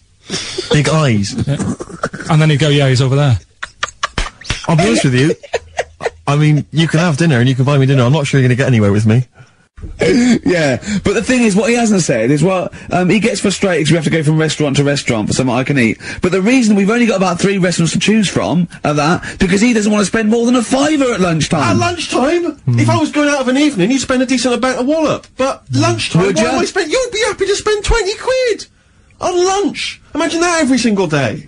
There's no one out there who's eating lunch 20 quid a day on lunch. It's crazy. You don't need that much food at lunchtime because I don't know what happens. You go in there, you have some kind of, you know, tiger in curry for lunch. You're asleep by 1:30. We're trying to work. We're trying to write TV shows, and you're dozing off like one of those giant anacondas that's just eating a sheep and is slowly digesting it. It takes like 3 weeks. He does not like the spare. He'll walk a mile out of his way to get a sandwich for. Having an argument over that 50p that time. I don't want to bring it back up again. Here's the situation, Carl. I lent you 50p, and you decided you weren't going to pay me back. It should be to my discretion if I say, don't worry about it, Carl. You should offer me the 50p, go, there's that 50p I owe you, and I'll go, don't worry about it, Carl. But you didn't even do that. No, it's the way that you were, like... I said, where's my 50p? You went, oh, you don't need that. That's not your decision to have. I didn't say that. I said, I don't think I've got it at the moment, or whatever. Rubbish. And you're going through my pockets and that. Rubbish. 50p. Ridiculous. You've just given him a keg of beer for free, hadn't you? Well, let's not go over it again. I'll tell you, you're gonna go along later to the Live 8 gig, and you're probably gonna see some bands that are gonna make an effort to entertain you, but, if you want entertainment, Rick, you know it. There's only one person to book. Go on. Me. If you know, you're perhaps something to do, because I mean, I'm obviously a top DJ on the radio, but where I really come into my own is DJing in any kind of club environment. Well, you told me you were DJing, I didn't go to it, DJing at a party, and you said the place was rocking. The place was roaring. And I loved it. Carl just said he was there and they weren't. Well, that's nonsense, Carl, because you know very well that when I'd put on a tune, they'd cheer. Yeah, but it was late on in the night. They would have done that, whatever you put on. That's nonsense. No, they said they were happy and everything. I'm not saying they weren't having a good time. It was your party. It was alright, but they weren't going mental like you're sort of making up. They were definitely going mental. When I put on the Proclaimers, they could not believe their luck. Yeah. They would have walked 1,000 miles. Was it good though? Were they really, what were they doing? They were dancing, were they? Dancing and that, but they weren't sort of cheering, going, you know, more and all that at the end. What are you talking about? Oh, Take On Me came on, the big cheer went up. Oh, I don't know who to believe. I've been there, done it, Steve. I've been the DJ as well. Oh, it might be jealousy. It might be like professional jealousy there. Yeah. I think it's because my fortunes are on the up, and his are on the down. You know, we all know famously that he had Pilkington making music, his DJ outfit. Didn't happen. I did enough. I just wanted to do enough to pay for the equipment. And I did. And that was that. But I don't like crowds, do I? Carl, it was you that worked out the maths, and worked out I was 28. Because they just worked out I'm 27. You are 27. No way. Yeah, I asked you, didn't I? And I said... No, but what I sort of questioned was, I said, well, if you're 27 today, that means last week you were 26. Well done, yeah. That's irrelevant. So therefore you assumed that I must be 28 then? Yeah. Whereas I assumed you were using, you know, your knowledge of maths, such as it is. I wouldn't do that. No, sure. Wow. I actually got lost in that conversation because I genuinely didn't know what he meant would mean last week you were 26. I don't know what that meant. I don't know what it meant. Wow. Well, it is Steve's birthday. But he would have been 26 last week. Sometimes you genuinely frighten me because it's those staring eyes. There's nothing behind him. It's this little bald head. Looks like Davros looking at me. Genuine fear on his face when he enters into a conversation with another human being. What bit don't you understand? If he's 27 today, he would have been 26 last week, and he doesn't look 26. He didn't look 26 last week. He looks older than 28 today. You've started on his birthday, you're still having a go at him. Carl, I don't look like the kind of hot stud that I actually am, but face facts, that's the truth, mate. Yeah, live with it. Get with the programme, jeez. I had some exciting news this week, Carl. You'll be pleased to find out. I'm worried that you might get a little bit jealous, because it's obviously going to impact on your world quite strongly, because I know you think you'd like things to be quite, you know, samey. You'd like the status quo to be maintained. You like the fact that in the past, you know, we've had some crosswords, you know, because I remember, what did you think of me when I first walked in? When I first came in on the first day of XFM? I don't know why you're making a big deal Do you want to bring because it? I'm just being honest, though. I'm just being honest about a lot of people who see you for the first time sort of go, well, he's a bit weird. I love that, Steve, that you brought it up, and then you're again. But I'm sure that wasn't what he said before. No, did he say before? Yeah, well, he's a bit weird. Yeah, well, he looked at you, and I knew. I could see by the look of his face. You know when you know your kid, and your kid's sort of scared of something, and they go, "Why's your kid?" And goes, "Oh, he doesn't like pigeons or spiders." Right. It was like that when I saw Carl, and I brought you in, and I went, "What do you think of that, Carl?" I could see the look on his face that he was disturbed. Sure. And then, as he said, you get used to it, don't you? Yeah, you get used to it. And you have changed a little bit. Your hair's a bit smarter now, and you got some nicer glasses and that, I think. Or I might just get used to it. Whoa! Don't bring it up, Steve. Don't look at me like that. So you say that you think some other people in the office thought the same? Do you know that for sure? Carl. Did you discuss it? Carl. Yeah, I think they do, yeah. Okay, leave it there then. But not just in the office, as you walk through the building. Oh, it's worse than you ever thought. It's best if you leave it. Well, we're not going to leave it. We're going to get you on the poster. Yeah. I mainly have to see myself on videotape this morning. I showed him, you know, the animal show I did, the show. Yes. I'm doing a video, and I did behind the scenes footage, and I've got you've seen it, haven't you? I feel a little bit of Carl on there, isn't there? Yeah, it's great. Yeah. It's lovely. He can't believe it. He said, is it playing slow? Because he's so slow, and I come into the office going, alright. That's how you talk. I'm in my head as well. I look like I'm looking into a spoon.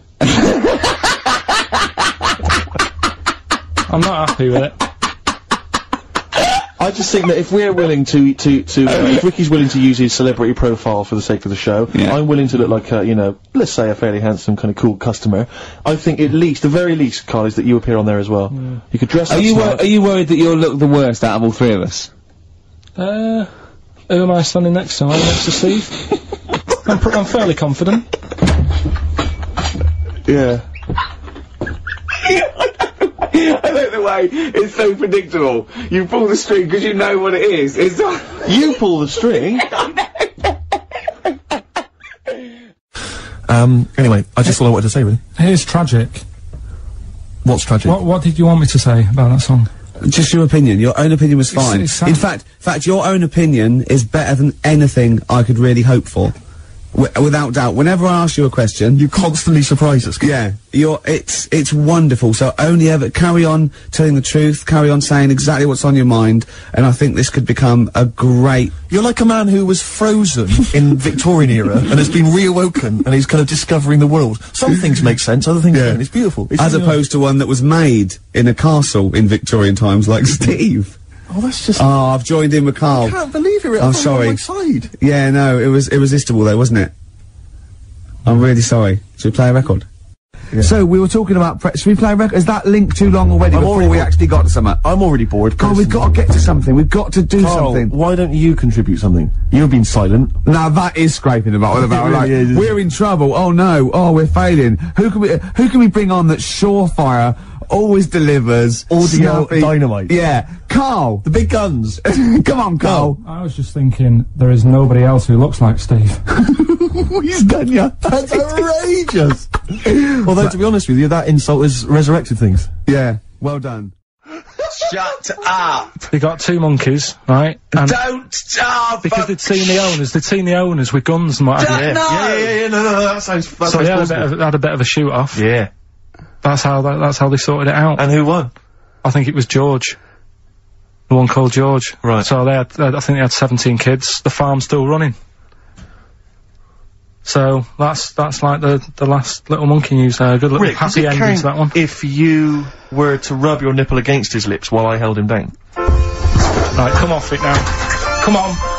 No, I'm not doing Bruce Springsteen, Thunder Road, last track on XFM's Ricky and Steve. You can check this all out on the webcam. I've got fingers. Get his arm out the way. Get the arm out the way. This happened on Scum. It's happening again, Steve. What's happening? It's going all wrong. Yeah. We're talking rubbish. Are we? Yeah. We should have played two in a row. He's having a go, isn't he? Blimey. Can I just kiss and make up with Carl? No, that is. No, let me just kiss my kiss. Yeah, but it doesn't next week it'll be the same again. It doesn't mean anything. It's like saying sorry. Oh, on the lips. Go on. He's like. Carl. Yeah. I've never. Carl has gone a absolute shade of purple, straining not to have merchants. There's no point, Steve. No. There's no point. No, just shake and make up. Shake what, Rick? There you go. All friends, sit down. That's lovely. That's a lovely moment. So there's Steve Merchant with funny glasses on in this place horror, and he's walking round. Do you think he scared people, Carl? I've set this question out, haven't I? I've loaded the question. I know the answer you're fishing for. Carl, do you just want to have a dig at me? Because it's coming up to 2 o'clock, and you've not really put a lot of effort in today, slagging me off. I don't do it on purpose. No, he doesn't do it on purpose. He's just an honest northerner, and he can't lie. He's like George Washington, but without the wooden teeth. Yeah. I don't think your heart's in it anymore either, Carl. I was alright today, but Steve's really dragged me down. Well, wait a minute, I just need to know why. No, do you know, like, yeah, people are being miserable around you? Yeah. I was full of beans when I came in. Yeah, but you got to remember last week, you were really miserable, and that really wound me up. Yeah, because he was done to do stuff, because, you know, he'd been let down, and they were worried about the next show. You were in a terrible mood. Yeah. Look at me like you were. I wasn't, like, going off and lying on the settee, looking ill, talking in that voice. Oh, he's done you again. I said just now, being quite friendly. Carl, Steve. Carl, have you ever tried to get into the Monarch for free? Because I'll be honest, mate, it's not going to happen for you.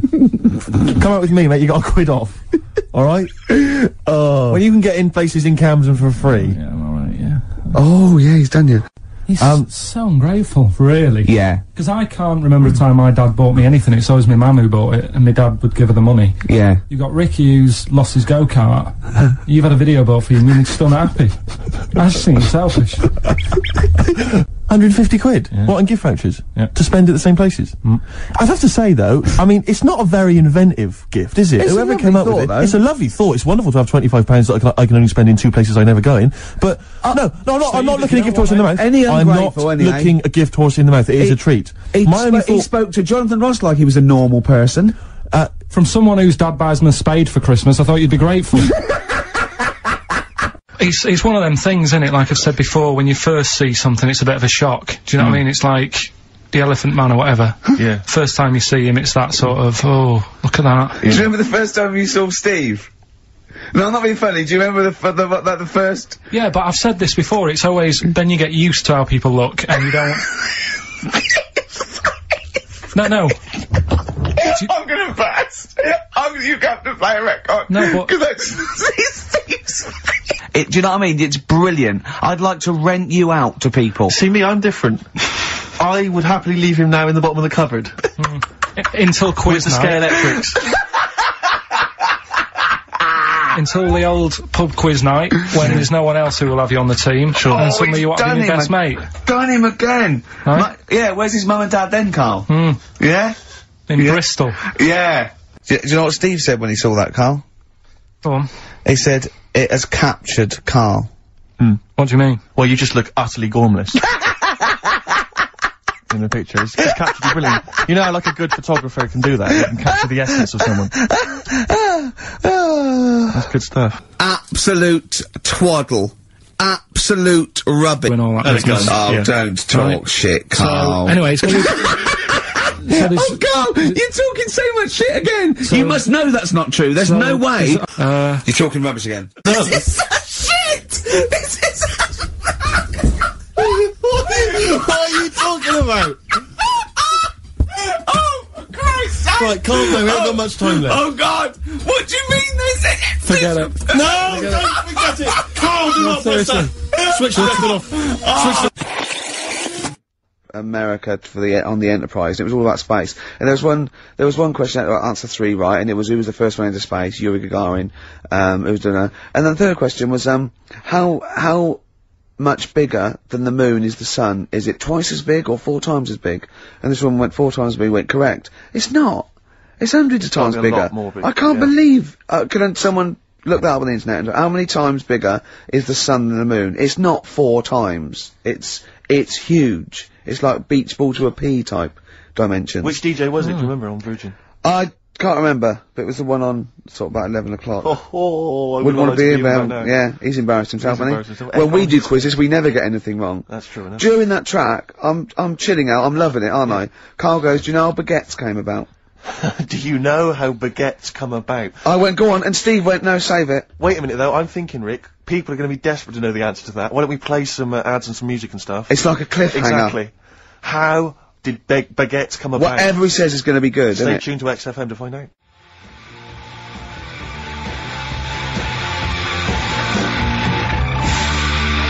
Hives, hate to say I told you so, so I love that sort of stuff. That and the Strokes. So much better than this new metal rubbish, isn't it? Definitely. Now, most people think we talk rubbish on air. Yep. If they could hear the conversations Off that air. go on, I know, but someone just emailed in saying the sun is indeed about 400 times bigger than the moon. Thanks for that. That DJ must have looked it up and said 400 times. That can't be right. It's probably it's probably a printing error. 4 times. Yeah. Nothing can be 400 times bigger than the moon. Carl went, yeah, but the sun's only got 1 million years, isn't it? I went, what? He went, on that space program, it said that in 1 million years, the sun will be destroyed. And he said, and then we're all shafted. Right? I went, I laughed. Steve went, no, it's okay. By then, we'll be on another planet. No, I think that's true. We'll have colonised other Right. planets. Carl went, yeah, but there'll be no sun. Steve went, well, there's other suns, which is true. Carl went, well, I went, well, yeah, every star is a sun. Carl went, well, not really. Not really. Don't believe that, do you? And I went, no, it is. The sun is just a star. It's not even a particularly big star. Carl went, well, why didn't they say that instead of worrying me? Instead of worrying me. In 1 million years' time. Yeah. I love that Carl, he's been preserved, brought back to life, and is now the ruler of the world. Just a head in a fish tank. And he speaks like this. I'm Pilkington. The reason you became King of the Universe, of course, is because of your fascinating French bread anecdote. Oh yeah! Yeah, come on the then. How did baguettes come about? If this is gonna be someone cooked a loaf a bit wrong and said I can still make a sandwich out of it, I'm gonna hit you. No. Go on then. Right. Napoleon, when he was at war and that with, Russia. 1812, yeah. Yeah, all his soldiers were like, you know, not used to the cold weather and that. So they said, take some clothes in your bag with you, because it's gonna be nippy out there. So, they put all the clothes in the bag. Sure. Do what they were told. Thought, It's Napoleon, for Christ's sake. No room for any food. You're joking. So, Couldn't they make some sort of, like, sandwich? No, it wouldn't fit because of all the clothes. You had to take extra gear. Sure. So, anyway, he said, I can see where this is going. I'll be honest. Is there a baguette-shaped gap left in their holdall? They thought, let's make some bread that you can fit down your trouser leg.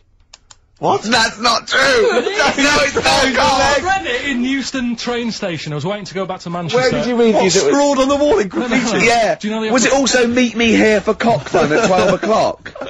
The upper cross sandwich shop, Euston station. It's on the wall. What do you mean it's on the wall?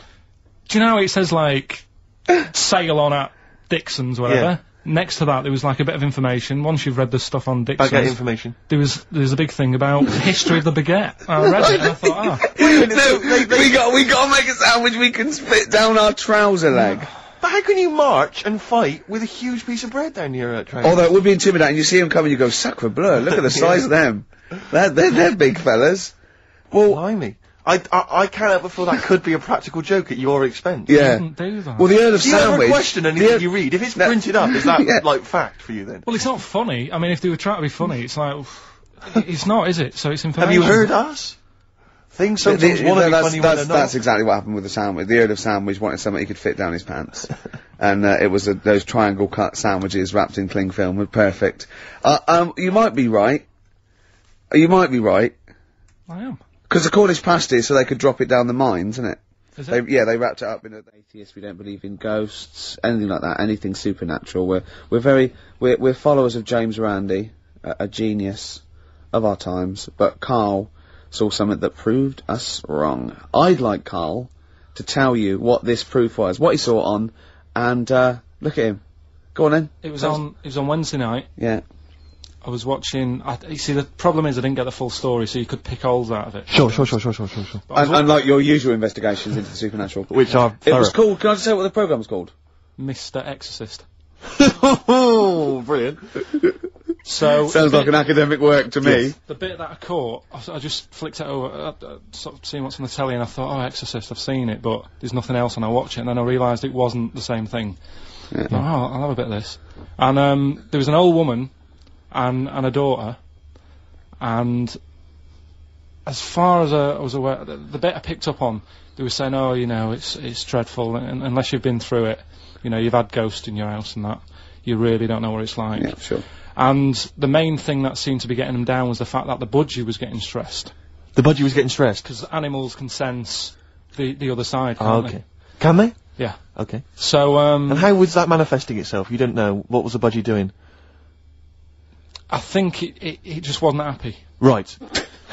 Did it explain that to people, or no, how did it express that? Budgies are known for being chirpy, aren't they? I said it wasn't chirpy. It normally swings on its little perch and that. And just depressed because it was possessed. It was just sat around in its pajamas. So no, come on, Steve. Come on, Steve. You're making this a mockery. So the budgie was depressed because he could sense the ghost. Yeah, and then this guy, this Mr. Exorcist, came round. Was that his name? Yeah. Okay. Was he a priest or something? Yeah, he might have been. Yeah. Like I picked up. Did he have like a black coat with a little white collar? That's usually the. He had his coat on, so you couldn't tell. No, sure. Okay. But so he came round and he sort of did his thing, and then. And was he trying to exorcise the budgie? No, the ghost. Right. So it wasn't that the budgie had a demon or anything. No. Okay. No, this wasn't a possession, was it? This was a straightforward. It wasn't a poltergeist or anything. It was just a. Well, a haunted house. Yeah, but that's the thing he was saying. He was saying you can have like your ghouls and that aren't that bad, that aren't going to cause you any problems. Yeah. But obviously the budgie, they've got weak hearts and that, haven't they? And sure. So he go on. So anyway, basically he sorted it out, did whatever he did, And the next shot you see is like the budgie making a noise and swinging It's the happy ice again. over the moon again. And the old woman was like happy because she was. She couldn't believe her luck, yeah. And that. Does the priest didn't come in and go, well, you should feed that bird. Give it a bit of millet. It was happy. He goes, right. No, See you later. No. It was a toast. I mean, budgies are. My mum's got a budgie, and they're fairly happy all the time, aren't they? So it's got to be something fairly odd. Right. You never see a budgie sitting down going, I feel like topping myself, to be honest. Yeah. Do you know what I mean, though? No. Do you know you can have like a moody dog? You can see a dog when it's unhappy if it's walking down the street. You can have a moody canary, can't you? And what they do is they often tell the police what you've been doing. They're known for that. Mm. Yeah. So basically, so that for you is proof that the supernatural exists. A bird in a cage got a little bit annoyed, wasn't chirping as much as it normally did. Who knows why? There could have been a little draft up its, and cloaca. Exactly. That's Anyway, a medical term. Anyway, a man came in and did whatever he did. Yeah. Mr. Exorcist, though, Steve.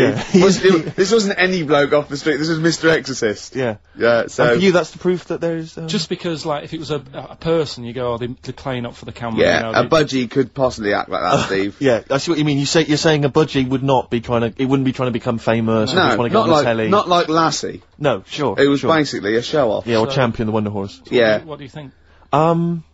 I think I've changed my tune, Rick. I don't know about you. I have, and I think we should play a record. I'd love to get Mr. Exorcist in. Wouldn't that be amazing? Never dabble with things you don't understand. Sorry. Like women. See what I did there? Oh, he's turned that back on me. I've never had this sort of. Steve was thinking he's not that ugly. Blimey, here we go. We were laughing at Karl. Can we focus on one person at a time, Rick, please? Let's destroy him first. Oh, God. Tell him what you said to me when that record was playing about the Jaffa Cakes. He bought some Jaffa Cakes, which was lovely. He went across the road and he handed out the Jaffa Cakes. And then I went, oh, thanks very much. And then what did you say? I just remember learning at school, I'm not, like, making fun of the illness, because it's not funny, but, they cure cancer. Jaffa Cakes cure cancer? Not like, fully. Right. They just go some way to helping. Yeah. Do you know, it'll sort of help. If you've got it, you can't say, right, get me a load of Jaffa Cakes. Right. But I think it sort of puts a bit of a stop to it if you haven't got it. Do you know what I mean? It's like having vitamin tablets. Is this medically proven? Should we get Dr. Fox down here to confirm that? I can't. I actually can't cope. You're just play a record. Play a record. Can I just, if anyone has ever survived cancer thanks to Jaffa Cakes, please call in. No, but I didn't say He that. said, and then he went, it's the orange thing in it. And then he tried to read it. He said, I wonder if it's, and he tried to read out this scientific name.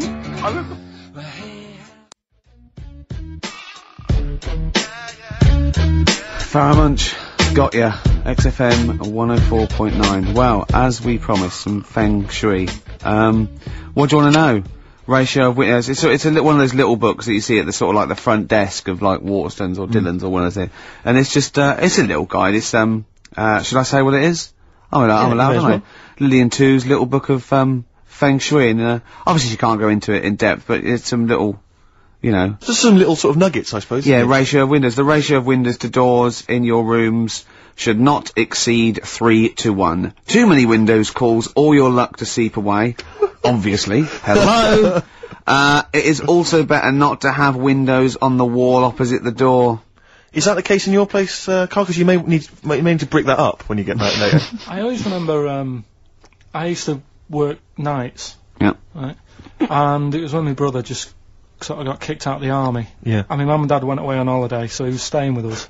He's got to write a book, this bloke. You have got to write a book, Karl. Go on. I came back, Yeah. and there was women everywhere. There's women in every bed in the house. I thought, where am I going to sleep? Had he set up a brothel? What? So, no, it's just a bit of a one. That's impressive, though. A girl in every single bed. I mean, he was mad. So, I slept on the sofa downstairs, and I didn't sleep that well. Yeah. But I slept on it before when it was facing a different way. Sure. And I had a good sleep. So for you, that's proved the worth of feng shui. Yeah, I think there's something in it. Did you honestly think there's something in it, though? Yeah, I do, yeah. Okay, we'll just read a few of the others, Rick. Okay, well, it's not big. I think most people know this one. Display the three-legged frog for luck. Look for a three-legged frog. You can buy one from any Chinese supermarket, and place it in the vicinity of your front door. facing inwards as if it has just come into the house. Don't place the frog facing the door! Please. Oh, come on, people. What? Think before you place your frog. I mean, this really is... I mean, but... What's the last page? Because that will be the most important one. Do you reckon? Yep. The last one, I the wealth vase. Make a wealth vase and keep it hidden in your cupboard. It can be made of gold, crystal or glass. Can I just say something? If you've got a vase made of gold, you're probably alright for money anyway. Yeah, sure. But this is the wealth vase. How do you make the wealth vase? Fill it with semi-precious stones and with soil taken from a rich man's garden. So just find the soil of a rich man. Take some soil from This is like bury a piece of steak and the water will go. Yes. I have a tooth of frog. This is... It's the one where with the gods. Can you find that one? Oh, where's that one? Yeah. What do you make of Feng Shui, Carl? Is it something you believe in? Well, like I said, I didn't sleep well on the sofa when it was... So for you, that's proof positive. Yeah, you've got to get it right, haven't you? I'd like Carl to read this out. Okay. Yeah, do you mind? Read it out. Just read it out loud. Which one? Yeah, the gods are here. Right, okay. Just read that. That's such a good bit. The gods. Yeah. Of wealth into your home. Yeah.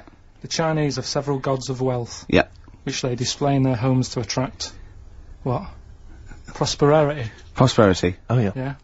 My personal favourite is C.C.S. Chi Yi. Yeah. Who sits on a tiger. He sits on a tiger? Yeah. Okay. Wait. It's pretty difficult to find this fella. Yep. If you could use Kang Kung or the 3-star gods. Oh no. Read them out. Read out the names of the star gods. F.U.K. Read it out! Just read it! It's a Chinese god! You're allowed to say Chinese god on the radio. No. You are allowed to say If you're allowed to say it, you say it then. Well, look, you're so immature! Read the 3 of them out, really. Okay, if he is difficult to find, you should use Quan Kung or the 3-star gods, Fuck, Luck and Sao, all of whom bring wealth and prosperity. Then what were the names of the gods again? Because if I'm making a note at home, Rick, it's a Chinese god! Yeah, there's Quan Kun, or you can use Luk Sao, or... You can't. What? But it's a god. F.U.K. That's how it's pronounced. Yeah, I assume. I don't know if we're pronouncing it wrong. I really apologise. Apologies if we're offending anyone who's of an Oriental persuasion. But that's Quan Kung or Luk Sao or Fuck. And any of those gods are available at a Chinese supermarket. Near you. Yeah. That's Feng Shui. It's an ancient art. You can't give me that look. I mean, when you've been saying I've got a round head, I was a bit like, yeah, everyone has. Stop having a go. Yeah. And then I saw this picture last week. I thought, God, he's right. Can't we just pop it on the XFM website? I'd rather not. I'll go on, just Steve, get someone... have you seen that man in a jar without a brain? Sorry, is that something, is that a product you can buy? In like, Sainsbury's? Is it a dream you had yesterday and you wondered if you could... yes, hello, could you make my dream into reality, please? Oh, we can't actually, sir. In, plastic would be good. Sorry, what do you mean? In the future, you'll be able to download your dreams and then just, like, act them out again, probably, in the year 2000 or something. Soothsayer. No, there's some museum somewhere. Yeah. That's got this little fella who was born without a brain, and he's in a jar, and it's just that he's got a really round head. Right. And when I saw this picture, I thought, God, it just reminded me of this little fella in a jar. Oh, and what do you mean he's born without a brain? He was born without a brain. So it's a baby? It's not a little fella.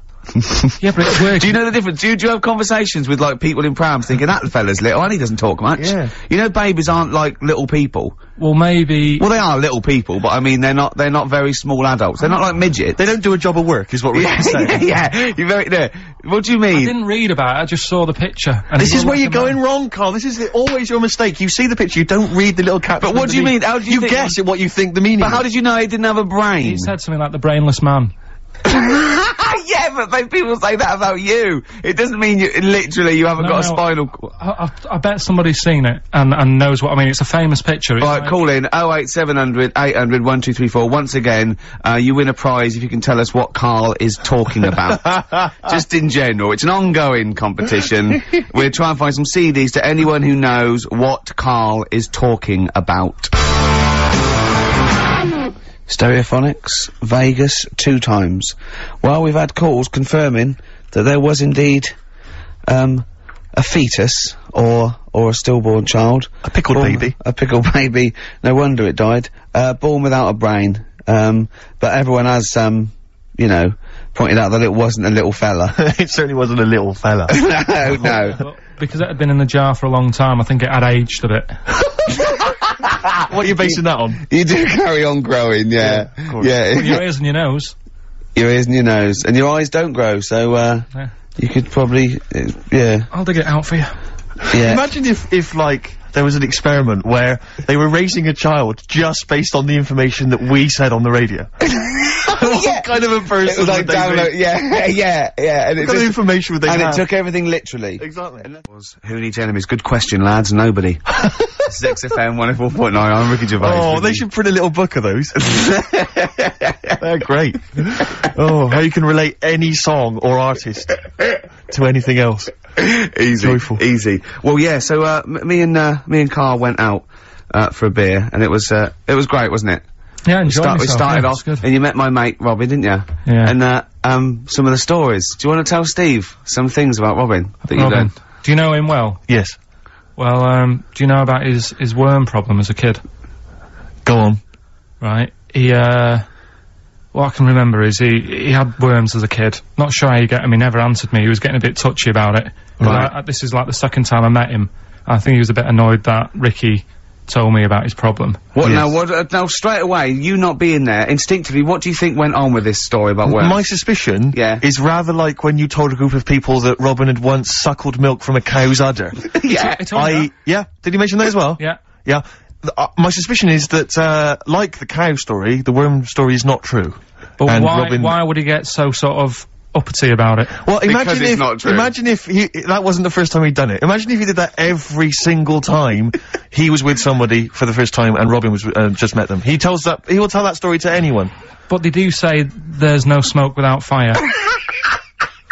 Oh, Robin! I also told him... That's a fable. I also told him that the way Robin cured these worms was because the doctor told his mother, right, to hold a piece of ham or cheese near Robin's anus so the worms would come out for the food, and he believed it. I'll tell you why, though. I said to Robin used to sit on spam to try and get the worms out, and he believed it. But Steve, right, do you remember that story about 3 or 4 years ago where there was some bloke in the army, he went away to somewhere, Vietnam or whatever, he was messing about in the woods, Messing about in the woods? Shouldn't he have been fighting? whatever, Yeah. right, and he walked through some lake, and I think he'd cut his toe or something on something, and some worm of some sort crawled in the gash. Yeah. And, it was in his body, and the doctor said, we've got to get this out of your body. So, what they did was, they said, right, the thinnest part or something of your body that things can crawl through is on the top of your head. So, they wrapped Where the skull is. So they wrapped some bacon. No, they didn't! They did. That's that right. thing. So Everyone... he's gone in by the toe. So what we do is, I'll tell you what, that worm's probably heading straight for the head.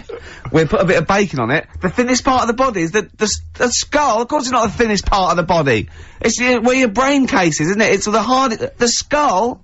There was a reason for it. And it was like they stuck some bacon on his head. And As ever, the vital piece of information, i.e. the reason, Karl seems to have forgotten.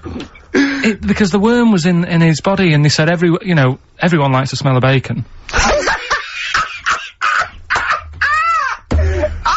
Including even worms. A worm. Even a Vietnamese lake worm. They love bacon. Remember last week when I said about the little fella with the bone with no brain, and you were proved wrong? No. Please. No. We were saying it wasn't a little fella. We were saying it was a stillborn child. It wasn't a little fella. You're changing it now. You weren't having any of it last week. Right, hang on a minute. I'm getting confused. There was a Vietnamese snake that went inside of a soldier. A little, like, maggot or some sort that you have to get out of your body because it causes problems. Yes, and so in order to get it out of the body, they strapped bacon to his head. Yeah.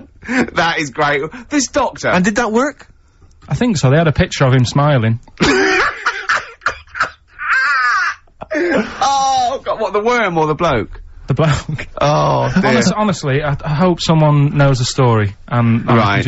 It was about 3 years ago, I reckon. Okay. And, yeah, it did work. GI bacon. So this is why what the worm burrowed out of his head to get the bacon? Get to the bacon. Right. That's great. So this is why when Robin was telling his story, I was a little bit disappointed if it wasn't true. Right. Because in a way, you know, Robin's never been to Vietnam. No, but what do you really think that Robin? Well, as Robin said at the time, Carl, why would I sit on ham then tell Ricky Gervais? It's a very good point. Because if he was a kid, you do daft things like that as a kid. Right. He know is what I the mean? telling Ricky Gervais, though. Yeah. No, I mean, you know, you might call up. Yeah. But no, I keep myself to myself. Yeah. Then you don't get bogged down in the office politics and stuff. Yeah. Is there a lot of office politics here? I don't know. I don't get involved in it. Oh yeah. Proved your point. So when we're away and we're like out of action, who other than Suzanne, who will you talk to of the day? How will you get a sort of feedback from the world? How will you get sort of like input and? I always, if ever I've got like a question on anything, the internet's sat there and I can just go online and find out. The internet is good. It's brilliant. But it's not all verified. What do you mean? It's not all verified. It's not all necessarily factually accurate. Anyone can put things onto the internet. It's that, you know, that it's freaks and things that put on things like. Here's one that I read in the week, right? One. About this woman. Yeah. She was a bit of a punk. And, to get her hair done like she wanted it. Super glue. Right, no. She got lard. Apparently it's a popular thing, you might know. Put lard on your head. Yeah. And you put it in the oven. Now, apparently the heat that you get from the oven is different from the sort of heat you get from an hairdryer. Right? And she had to do that to get the style that she wanted. But anyway, she comes into money or whatever, treats herself to a microwave. Right? It's not true. Opens the door, jams the things, you know, like the little catch. So the microwave works. She jams it with a screwdriver or a knife or something. Yeah. Puts the microwave on, sticks her head in, boils her brain. Don't be ridiculous. Right? Well, why is that ridiculous? Boils her brain. She boiled her brain. She boiled her brain. And this is what's good about the internet. I went straight from that, and there was a subject about brains. And do you know that Russell Crowe, when he dies, is giving his brain to charity or something? Some sort of some people who can do stuff with it. She gave hers to Pot Noodle. Vesta. Yeah. Oh, That's boiling the a sort of skull. Yeah. That's not true. It's not true, Carl. It's the same as the woman who put her poodle in the microwave, isn't it? And all that. Just urban myths. They're urban myths. But again, where does it start? Someone made it up. Yeah. For a laugh. They're just too convenient urban myths. Everyone you can tell an urban myth's not true, because it's always, this happened to a mate of mine, and when you say what happened then, they go, don't know, that was it. Was it? Was that it? Was it? Someone boiled a brain and that was it. There was no more story. Well, Were there any dates? Locations? Times? I think it was in Belgium. There's that one, that a bloke, right, was gonna get a phone call at 4 o'clock to find out if his business was, you know, okay, right? And if he didn't get the phone call, he knew he was, broke, destitute. So, dead on 4 o'clock, the phone didn't ring, so he went up to the roof, his office, and he jumped off to commit suicide. And as he was passing his window, the phone was ringing. Oh, no. Carl, it didn't happen. Didn't happen. Think it through. Think it through. Who told that story? Who told that story? As he hit the pavement at 120 miles an hour. He's the only person who could have known that series of incidents. Also, why didn't he wait, dead. as his life's at stake, why didn't he wait till 5 past? I'm gonna give it 5 minutes, just in case. In case the lines are busy. Yeah. And what sort of bloke goes out, I'll call you at 4, okay, if your business, well, call me anyway. No. If I don't call exactly 4, then, no, you commit suicide. Commit suicide. I would, because if I don't call at 4, that's the end of it. Well, call me anyway. No, that's not the way I work. Why can't you just call me and tell me the other way? Well, I'm telling you how I do it. If you're bust, I don't call. Can't you just call to verify in case something goes wrong? What if it's engaged? It won't be engaged. Just commit suicide at 4, please. It didn't happen, Carl. The other one, right? A bloke, right? He's on a train station, and I'll tell you how I heard it. He's waiting for a crew station, waiting for, and he shits himself. as you do. And so he goes, oh, my train's in 5 minutes, so he runs across to Millets and goes, quick, Levi's, 36. The bloke just puts it in a bag, he runs onto the train, he goes into the toilet, takes his, trousers and pants off. His soiled trousers and pants. Throws them out of the window, I won't be needing those again, cleans himself off, open the bags, it's a jacket! Oh. No, it didn't happen, Carl! At what point did he go into it and go, quick, Levi's 36, and the bloke went, sorry, Levi's 36, what, a pair? No, shall I wrap them? Them? It, shall I wrap? Just wrap whatever it is. Do you want to look? No! I'm not looking when you're putting it in the bag, please. Right? Well, 36 Y stories, well, don't say anything. I've told you 36 Levi's, and put it in a bag and charged me for it. Yeah. I don't want to discuss it further. Yeah. There was one, Here we go. There was one about a woman whose husband died, and she had him cremated. Yeah. And made like a little egg timer out of him. Right. And she said, I did that, so it can still help around the kitchen. Well, that might be true. That might be a joke. That's quite sweet. That might be true. That is true story, again. It was all... No, not again, because the ones I just told weren't. Nor is the boiling the brains in a bag, curry, microwave. Head story true. Yeah. They're too convenient. Will you be buried or cremated? What? Will you be buried or cremated? I don't know. Cremated. I imagine. Like you, Steve? I don't know, it's out of my hands. Yeah, I haven't thought about it. I've not thought it through, and No, I don't honest. care either way. Have you heard the one So about... Sorry. I'm just worried that we're getting into a macabre world now of ashes, boiled heads. I think we should play some music, let people just calm down. Levi's. Just think about some of the urban myths they've maybe heard, assess them, maybe they are absolute bollocks. Yeah. And, they can move on from it. Well, it's just that, the death thing, right? Yeah. There was an argument on there about, do you know that Twilight Zone or whatever it was, Tales of the Unexpected? Oh, yeah. Where the woman got buried alive. Yeah. They were saying how, like, years ago, they'd bury people thinking they're dead. Yeah. And they've recently, like, dug coffins up, and then the people who were in the coffin weren't dead, they might have just been, like, in some sort of deep sleep or whatever. And they've lifted the lid off. Yeah. And there's scratch marks on the thing. Yeah. And that's pretty scary. And Makes you think, I mean, I hope they check these days. That's all. I'd like to play a beautiful song now by Cat Stevens. On the how did you enjoy Edinburgh, by the way, anyway? Because I saw you up there briefly with you and, Nick Frost, your new mates, Nick Frost and Simon Pegg. You know, he prefers them to us now. I know, apparently, I could tell that from just talking to him. It was just, the way he was sort of looking at them, everything, he was just smiling at Nick Frost. It's his new best chum. You love Nick Frost, don't you? Would you have preferred it, right, if I went to Edinburgh and had to sit with some people that I really didn't like? Would you have been happier for me? No, do you know, but so I had a great time with Simon and Nick, and they're nice people. But he kept going to, oi, Nick, tell Ricky that story. And Nick and Simon, well, all it was, right, and their ghost stories, he loves them because they believe in ghosts. Oh. It's not just they're that. great blokes with great sense of humour, just because they believe in ghosts. And you go and tell him that, he goes, how do you explain that? I was going, well, I wasn't there. What was that one you told me and it was completely wrong? About the... It was, oh yeah, right, it's years ago. Oh yeah. Some in olden days. Oh sure. When ghosts roamed the earth. Once upon a time, you mean? Yeah. Some doctor or something who was into, like, the way bodies work. They got their head cut off. Who did? The doctor? Yeah, he was doing a bit of an experiment. And he cut his own head off? Yeah. Okay. And it was about, he said, when my head's in the basket, I'm gonna blink my eyes. Right. Okay, sorry, hang on, let him finish. And, so the doctor has chopped his own head off, and he's told everyone, I'm gonna blink my eyes to prove that he's in the basket, and he goes like, right, I'm gonna blink my eyes about, as many times as I can.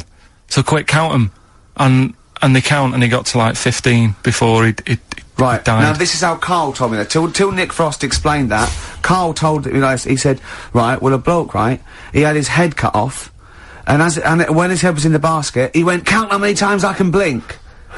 And I went, well, that's rubbish. He went, no. And Nick went, well, no, he actually said, when my head's in the basket. He went, and Karl went, oh, I said, Karl, do you know the subtle difference? Do you see the subtle difference? I have to say, though, guys, I still don't really understand what went on there. You've both lost me. The story is that a bloke who'd been found doing, You mean that Karl just explained it and that was a clear version? Because I still don't know what you're talking about, Carl. Well, this bloke had his head cut off for experiments against God. He was a doctor in the, you know, in olden times. Yeah. And when they cut his head off. Why did they cut his head off? Because it was he was executed. Crimes against, exactly, he was executed, yeah. And he said to his assistant, when my head's in the basket, I'm gonna blink, count how many times I blink and write it down as an experiment, right? Karl told it to me, like, his head was cut off and he went in the basket, and when his head was in the basket, he looked up and said, count how many times I blink. Yeah. I love that. I love the difference in that story. Yeah. Both rubbish, but, you know, one's possible and one isn't. You believe anything that you're told, except when we tell you the truth. Right, here's one. Christ. Ghosts and that we got talking about. Sure. And Nick said, right, he said, you'll like this one. He said, my auntie, was having loads of problems. Why are you whispering? It's not illegal to talk about ghosts on the radio. No, but he's hearing this. So, the auntie's in the house and that, and, furniture's moving about all the time. Oh, God. And they were like, no, Steve, you told me this one. This is such rubbish, mate. No, come on, let's listen. I'm gonna leave it to you. I'm gonna sit back and enjoy it. I'm just gonna watch your face, Steve. Right. Sorry, so I missed the beginning there, Carl. There's an auntie in the house. Basically, Nick's auntie. Right. In the house, things moving around all the time. And it was just annoying every time she tidied up. It was like... it was just annoying. Making a mess. It was one part annoying to two parts scary. Yeah. So... stuff was moving around all the time, and they said, right, we need an housekeeper. Rather than having the house a mess, until we sort this out. Stop it! I've got the vicar coming round. Stop moving stuff around. Oh, yeah, go on. They said that shouldn't be in the pants drawer. Let's put all the furniture in one room, right? So just have one room that's a mess, and have all the others empty. Because I love the poltergeist can't really, it can move wardrobes around, but it can't open the door to put it in another room. Yeah. Poltergeist going, oh, I'm just making this room messy. I wish someone would open the door so I could, go on. Yeah, but, so all this stuff's in this room. So they moved all their furniture into one room? They put, like, the drawers in there and everything, and it was really uncomfortable, because they were all, like, on top of each other. They sat in the room with all the stuff? Yeah, they had to, because that's where the three-piece suite was. Okay. Oh, God. Right. All right. Oh, God. So they sat there, like, all crumpled up and that, but nothing can move because it's so tight. I think things were trying to move, but everything was so tight, it's they just foxed that poltergeist. So anyway, one night they sat there, like, sort of a bit awkward watching the telly and that, and, they hear some banging. Yeah. In the next room. So, she goes, oh, God, what's that? Oh, he hadn't moved in, had he, the ghost? So, to some of the empty rooms. So there's this He's moved some friends and family in. There's this banging about going on. No, so she gets up, right? Yeah. And what it is, they had the baby in the next room because there wasn't much room for the cot. Right, so they left the baby with the ghost. So, they go into the room where the baby is, and the banging... Yeah. Is like, do you know those plastic balls you get that you can chuck round the room and, like, they go mental? Right. The ones that you chuck once and they keep bouncing for ages. Yeah. That was bouncing around the room. Wow, what, the baby had thrown it? Hitting all the walls, and the baby was there, stood in the cot, sort of laughing. Right. And looking at the ball, and wherever it looked, the ball went. Yeah. And then, she said, stop doing that. Yeah. And the ball just stopped. Did it? And it rolled a bit and stopped. Right. So the baby had thrown the ball and it was watching it as it bounced around the room? It wasn't throwing it, it was in control of it. No, the point is, Steve, the baby has been doing it. It would have been the baby all along. The baby had been messing with the furniture. It was so a baby it's a that super had the power. Yeah, it's a baby that had the power. Special baby. It's a baby that had the power. It's a baby that had the power. The power of telekinesis. Right. They were then trying to convince me that telekinesis was not like all the other stuff that I didn't believe in, but that was a science. Right. Telekinesis was possible. Yes. Yeah, it's not like ghosts and demons and all that sort of. Telekinesis is different. Yeah. That's a science. But Nick's auntie saw it, and I love the fact that you're telling me that someone else's auntie saw it. So I should be satisfied with that. Yeah. I should be satisfied with that. I mean, so does she still live in one room with all her possessions? No, I think the baby grew out of it. Apparently, it grew. The baby grew out of it. So it doesn't use its telekinesis powers anymore. Well, no, it's like in Carrie, innit? She was upset for a bit, and then she got over it. Okay, I'm just gonna say one thing, Carl. That was a film. Do you want to play a record or?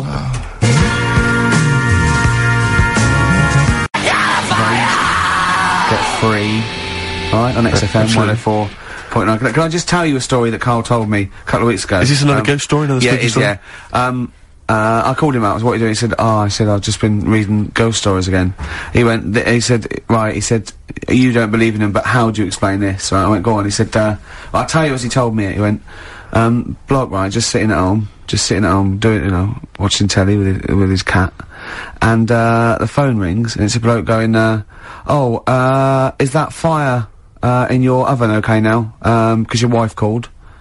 And Carl went, well, 1, there was no fire in the oven. 2, he wasn't married. I went, right. Go on, he went, well. Then, right, there was a knock at the door, and there was 2 sort of people in sort of white coats, and they came and said, we've come about that fire. Your wife called us. He went, 1, there isn't a fire in my oven, and 2, I'm not even married. Right? And he said, they saw the cat, and they looked at the cat, it looks a bit weird at the cat came out, nothing. He said, and then he went back, sat down, phone rings, and they said, did they sort out the fire in the oven that your wife told us about? Oh. He went, 1, there is no fire in my oven, 2, I haven't got a wife. And Karl went, what do you think of that? I went, that's not it. He went, yeah, I went, that's the end of the story. What? He went, well, how'd you explain that? I went, explain what? I thought he was going to say, a year later we got married, but she died in an oven fire. Right? I thought it was going to be that. And I went, that's people winding him up. Yeah, or, someone did report a fire oven, and their name was Johnson, and they looked up Johnson, they got the wrong thing, it was the gas board, and they sent round to the wrong person, right? You know, he went, yeah. I said, I explained it to him, he went, yeah. Why did they look at the cat funny? Oh, man alive, Karl. This is really weird, right? I was in my house once, right, and the doorbell rang. Yeah. Right, I opened the door, there was no one there. Yeah. Right? And then I looked across the street, right, and there were some kids running away. Yeah. Now, how do you explain that? Yeah. There was another time, right, where, like, I opened the door and there was a bloke goes, you've ordered pizza. I went, I haven't ordered picture. And I heard my mate upstairs giggling and putting the phone down. Yeah. How do you explain that? Karl, seriously, why did you tell me that story? What do you think it was weird about that? The fact that it was 3 different people. Is this all the information? Is that the entire story? It was 3 different people. Did you fall asleep and not read the end? A fire that didn't happen, about a wife that didn't exist, and a cat that didn't look happy.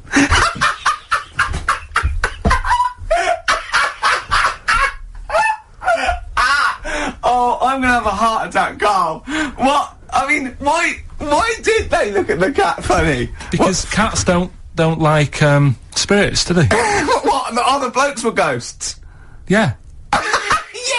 Yeah, that's it. So these are kind of beetle about type ghosts.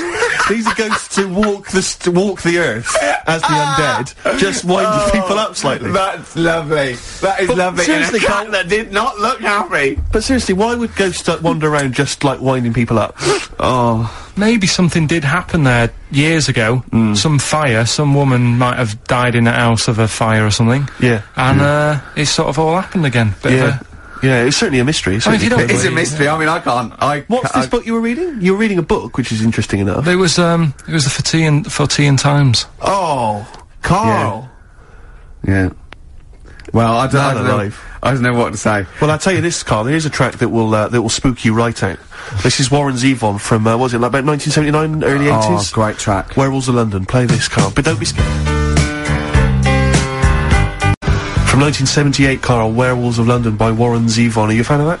It's alright, great track, isn't it? Fans of Warren Zevon, maybe if you should know he's got a new album out. As we speak. Although, if you're a fan, you probably know that already. Yeah. If you aren't a People fan, who hate him would be interested in knowing that he's got a new album out. Yeah. Do you believe in, I think lycanthropy? Is it not called? What's that, sorry? Lycanthropy. What's lycanthropy? Isn't that werewolfism? Really? Isn't it?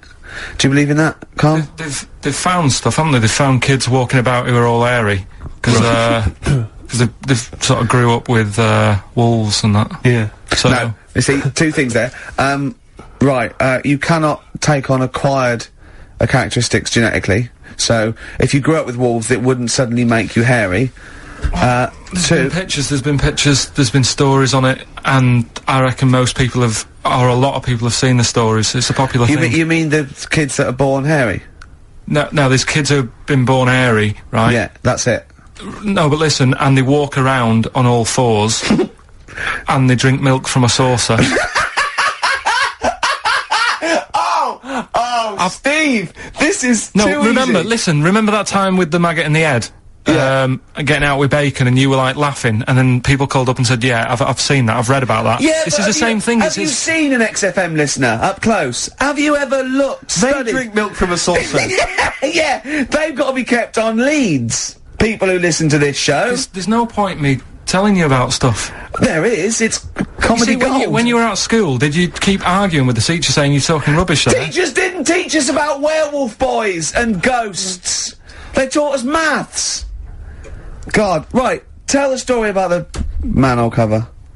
Right, in the same magazine as the one with the cat and the fire and that. Don't tell me that story again, it gives me the shivers. Yeah, a cat that's got a weird expression on its face is against God. Anyway, this isn't a scary story, this was just, like physics. Physics. Yeah. It was going on about the, nuclear bomb and how powerful it is.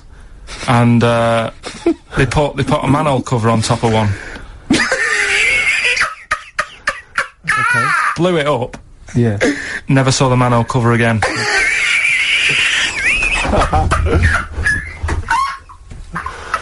Man alive, Carl. Unexplained. What's going on there? Something weird is happening there. Oh. If anyone has ever seen that manhole cover, please get in touch. We'd love to know where it is. Oh, that's fantastic. What sort of experiment is that? I imagine all these scientists on multi-billion-pound research budgets, they're going, we test everything. What would you do to a manhole cover? Don't know. That's like letting a couple of students. Yeah, exactly, control of a nuclear Do you reckon it can send a traffic cone into orbit? Go on then, put it on there. I love that. Imagine that. What value is that? I might tell you what we could do. We could put the manhole cover on it and aim it and then blow the bomb up and the manhole cover would have someone's eye out. Fire it. See if you can fire manhole covers off the nuclear bomb. I love it. Try bangers to a bomb. See if it's louder. Oh, God. Okay, listen, Carl, play another track and then afterwards, can we probe your views on the week's news? If you want. We'll do a bit of a white van Carl session. Carl, I've met Carl a couple of times in our sabbatical, and he said to me once, he said, oysters. So I said, have you ever tried oysters? I don't like them. And I went, he said, oh, it's just a thing about swallowing them whole, you know. He went, well, the reason you have to do that is just they're fatally poisonous. And if you bite into them, they kill you. And I went, well, of course they don't. He went, yeah. I went, well, of course they wouldn't. What if you chewed on that? He said, no. I said, well, so you swallow them whole and they're not poisonous. He went, yeah, see? He said, when you swallow heroin in a Johnny, he says, that doesn't kill you, does it? That was it. Oh. And then, about a week later, he went, I was wrong about them. Yeah, I went, well, he said, yeah. And what did you say? It's if you eat them, and then you have some whiskey. They turn deadly when whiskey comes into contact with them. Yeah, when they've had a drink. They get a bit rowdy in your stomach. They start fighting. They can cause rupture. So what are you saying now? Are you saying you don't believe that? Am I saying what? Are you saying you don't believe that? He thinks he's got us here. He thinks he's got us here. Yeah, I don't believe that if you eat an oyster, then drink some whiskey, you die. You might not die straight away, but you won't. Eventually, 50 years time. If you've got to keep on drinking whiskey. Yeah, a bottle a day. 50 or 60 years later, he was dead. Yeah. Oyster and a bottle of whiskey a day. Oh, then out of nowhere, 40 years later. Where does this information come from, Carl? If some doctor called up now, and put you right, would you believe him? If it wasn't Dr. Fox, yeah. What about the airy lads growing up with the werewolves and that? They didn't grow up with werewolves. Grow up with werewolves. You're confused about three different stories. Just a genetic mutation where they were born with very, very hirsute. There were a couple of kids, yes, they didn't grow up with wolves, and you can't kill them with a silver bullet. I mean, you're confusing two things. There were some kids who were very, very hairy, yes. Yeah. They're in folklore. There were some kids who grew up with wolves, yes. I don't think the two are connected. Yeah. There's no such thing as werewolves, Carl. You believe me, I saw a documentary on it on the History Channel. You'd have loved it. You grew up with a magpie. You know, you don't flap around, do you, and steal people's jewellery. What was the thing you told me about snails? Have you ever had any post that looks like it's been opened? Occasionally, yeah. Right. Well, what it is, it's not your postman having a sneaky look. A sneaky look. Problem is... Right. Slugs. The problem's slugs? Slugs, at night, they like nipping about and that, and it gets a bit cold. And in London, like in the country, they go into the grass, don't they? Right. But in London, it's like, oh, what can we do? And, they go in letterboxes. Slugs go in letterboxes? Get in letterboxes, it's nice and warm in there, dry and what have you. And, these are homeless slugs, aren't they? The ones that have lost their shell. When they're in there, they only found out that they love glue. They've been eating the glue off the stamps. Right. And, people have been getting charged for post because it hasn't had stamps on it. It's like, well, I put a stamp on it. Yeah. It's like, slugs have been eating it. Sure. And they also eat the glue that's on the actual envelope shutter. And it's a real popular problem, this, that, letters are being lost and opened and all that stuff. Yeah. Slugs. Slugs like stealing postal orders and things and cashing them in and stuff. Yeah, again, you know, if there's a doctor, if there's a postman. Yeah.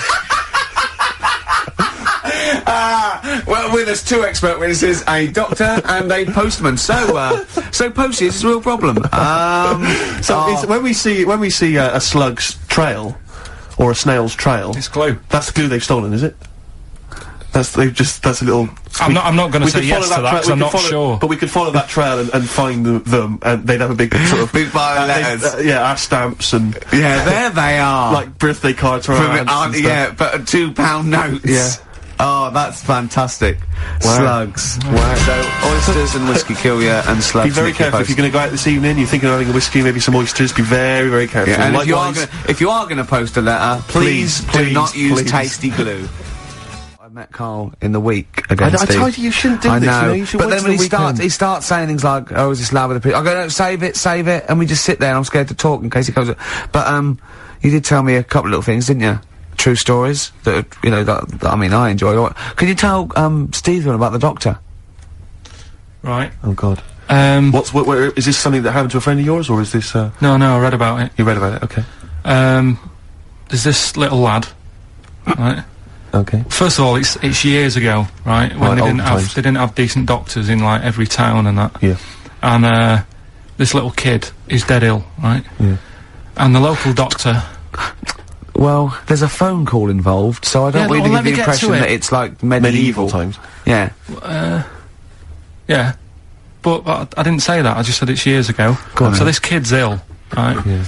And he's lying in the bed, and, he's all going funny colour and that. Yeah.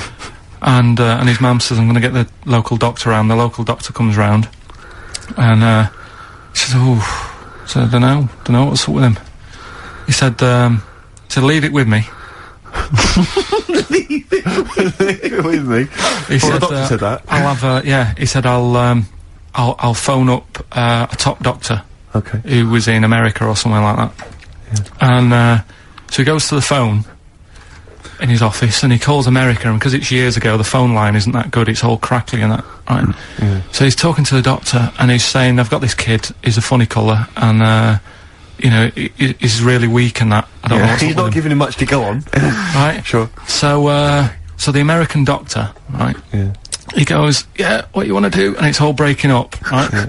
He goes, what you gotta do? You gotta, it's all breaking up. You've got to give him some, parrot's blood. Right? Some parrot's blood? Well, that's what he thought he said, but the line was really bad. Yeah. He meant parent's blood, but he heard that he said parrot's blood. He said, right, I'll do that, leave it with me. I can see where this is going. He goes to, you know, a pet shop. Yeah. He says, give us like half a dozen parrots. Sure. Takes them round to the kid's house, takes the blood from the parrots, puts it into the kid's fine.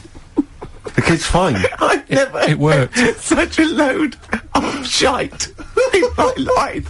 I've never heard such twaddle, such just made up, enhanced, exaggerated bollock in my life. A load of old rubbish, Karl. I mean, when he told me this, he said, the doctor said, what do I do? And the doctor on the other end said, give him some blood. And the doctor went, where do I get blood from? So hang on, wait, I just need to where do I get blood from? Give him some parents' blood. Give him some parents' blood. Give him some parents' blood. Yeah. But hang on, I just need to know where you read this. Carl. Where was this? Where did you I read stitched this? you up. You know what he said? He said, so do you believe it? I went, tell it to Steve. He went, do you believe it? I went, tell it to Steve. Carl. But where did you read it? That was on the internet. What? About Where is it on the internet? I'm always looking at stuff. I was looking at stuff this morning because of Yoragella last night. eating all that funny food and that, and also they all got a bit scared last night, didn't they, with a snake? I didn't see that. So is this I'm a Celebrity, Get Me Out of Here? Yeah, he got all worried about a snake getting on the sort of wandering about in between the sleeping bags and stuff. Yeah. And they were all scared, and it is so easy. Leave it with me. Sorry, the doctor says, leave it with me. Yeah. Leave it with me. Well, they were all scared because there's a snake, and it's so easy to find stuff out. Before they, where are they? Where is this jungle? Australia, I think. Before they went, give it half an hour on the internet. I found out with snakes, you don't need to worry, right? They're deaf, they haven't got any ears. Right. So as long as you're really quiet, it'll probably leave you alone. Yep. And also, they don't have eyelids. So they were suggesting if one's coming towards you, just, like, kick sand in its eyes. Because it can't blink, and it leaves it a bit, like, annoyed, and it wanders off. But they didn't do any research before they went. Yeah. And that's... I think your knowledge would hold you in good stead. I don't think you need to know any more than you know. Well, we're going to come back to that, because he also explained to me where a saying comes from that I want you to be part of. But, oh, and also, you should mention as well, Carl, you've come up with a competition, is this right? Brilliant competition. He thinks this can go to television. Is this an idea you've come up with? Yeah. Carl, I'm so looking forward to it. I mean, I'm looking forward to it.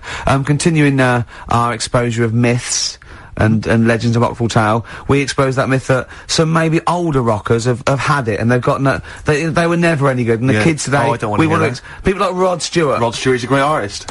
He's a slightly laughable man, but a great artist. Let's go back to when it was rocking. When he cut the mustard? Yeah.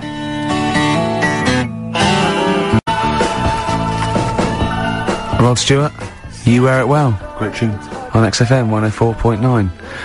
Yeah, this doctor, I mean, we should find out who he is, really, and if he's still practicing, because it worries me a little bit that he did that. Also, I mean, he thinks he's got away with it, but how could he be sure those parrots wouldn't talk? True. Do you know what I mean? There were 6 of them, they probably got together and they probably put it on the internet. I mean, I feel that story, Carl, it asks more questions than it answers. Yeah, really. Like most of your stories. Yeah, that's the problem. I always feel like I need a little bit more information. Like, did the parrot boy continue to live?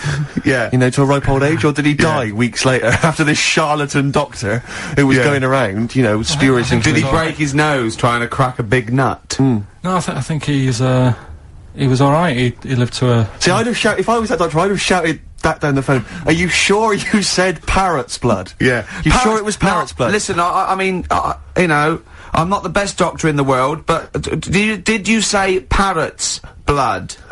Yeah, but what you're forgetting is you're going back to the time where, like, they used leeches to do, like... No, we're not. We're going back to the late 70s if there's a phone call to America Direct.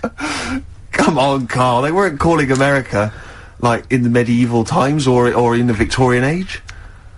Come on, think about it, Carl. Yeah. This has got to be like the 30s or 40s, the earliest. Right. I'm intrigued to know where this. I think there's someone on the web who's just putting information on there to lead you astray. Yeah. Because you're the only person who finds this stuff. Other people are using this to write theses. Why were you looking up that then? What were you looking? I always look at weird stuff. What were you looking for? But what do you type in the search engine to find parrot blood stories? What were you looking for? There was this woman with a weird head. Why were you looking for that? What were you Just because I'd heard about it. I'd heard, like, someone talking about it on another station. Right. About this woman with a funny head. Right. I love the fact you're intrigued with these things. You go in the basement of Waterstones or Dillon's or somewhere, and there's these medical books that you'll love them, mate. Yeah, but this is free on the internet, isn't it? It's all there. Yeah. So what you typed in? Weird head woman, or I think lady with head. Yeah. Weird people or something I put in. Sure. Yeah. Did you come up? 7,000 hits, Karl Pilkington. Well, it's all there, isn't it? It's interesting. The one that I was telling you before about, what's the name? The lost letter. The lost letter? What's the lost postcard that's just turned up some woman sent a postcard years and years ago to a niece or something, right? And her niece was like 3 years old back then. And just now, like, I think like yesterday or the day before, it turned up, the postcard turned up 74 years late. 74 years late? It took 74 years. years. And that 3-year-old girl's been living in the same house that whole time? Well, that, yeah. Sure. There's not weird You see about what that. I mean? There's always a question you can ask to just scratch the credibility of these stories.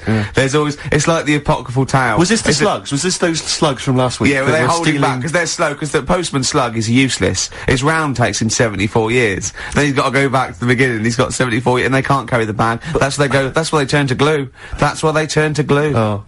It's pitiful. It is pitiful. So you don't believe that someone sent a postcard years ago and somehow it's been stuck in the bottom of a post bag or something, and it's only just stuck in the bottom of a post bag? Yeah. That means that there's like a 95-year-old postman who's still wandering around. Did you have to pay, like, the difference on the charges? Because presumably it wouldn't have had Queen Elizabeth's it was a penny black, presumably, was it? Yeah. What would be on the stamp? It would have been invalid, surely. Don't know. See, these are the questions you should ask yourself. Because if it's the postman's fault, the post office can't turn around. Who was only 3 at the time himself, wasn't he? He was No, he is dead. Yeah, he'll be well and truly dead now. Yeah. But the fact is that the post office made an error, right? They lost this letter. Sure. It's only just turned up. They can't turn around and say, sorry about this, I hope it isn't urgent. It's turned up 74 years late, and by the way, you owe us 25 pence. Yeah. They wouldn't do that, would they? That's true, that's true. So that's true. You're asking questions, though, see? That's true, you see? So, you're interested in, like, where sayings come from as well, aren't you? Because you told me one in the week, what that... I don't know if Steve's aware of that. Do you want to tell Steve this one? What's this a saying? Can we do this quiz? We'll do the quiz later. I know you're excited about the quiz. Let's do that later, but what's this saying? Right. What is the saying? Chucking a baby out with the bathwater? Yeah. Have you heard that phrase? Don't throw the baby out with the bathwater. Well, yeah. Yeah. Right, how would you use that? Well, how would I use that? Don't throw the baby out with the bathwater. I suppose if you've been discussing something, you've come up with some plans, but you're slightly worried, and, you know, you might abandon the whole plan, whereas there might be some ideas in there which are still worth retaining. Exactly. So you don't want to throw the baby out with the bathwater. There might be something you can just change, and you don't want to, you know, there might be a few ideas you can salvage from an otherwise worthless one. Well, the saying, right, comes from, like, years ago again. And, pre or post phone? And, ages and ages ago when, like, you know, the bloke worked in the house, you know, he was like the coal man, and then you had like... No way, it's important. Then like, the mum is like, you know, she stays at home making the dinner, looking after the kids. Yep. And you've got like the little kid who's just growing up, just messing about and stuff. So, what happens is, back then they didn't have like fresh flowing warm water every day. So all they could only afford to have like, one full big bath of fresh water. So they'd fill up the bath, right?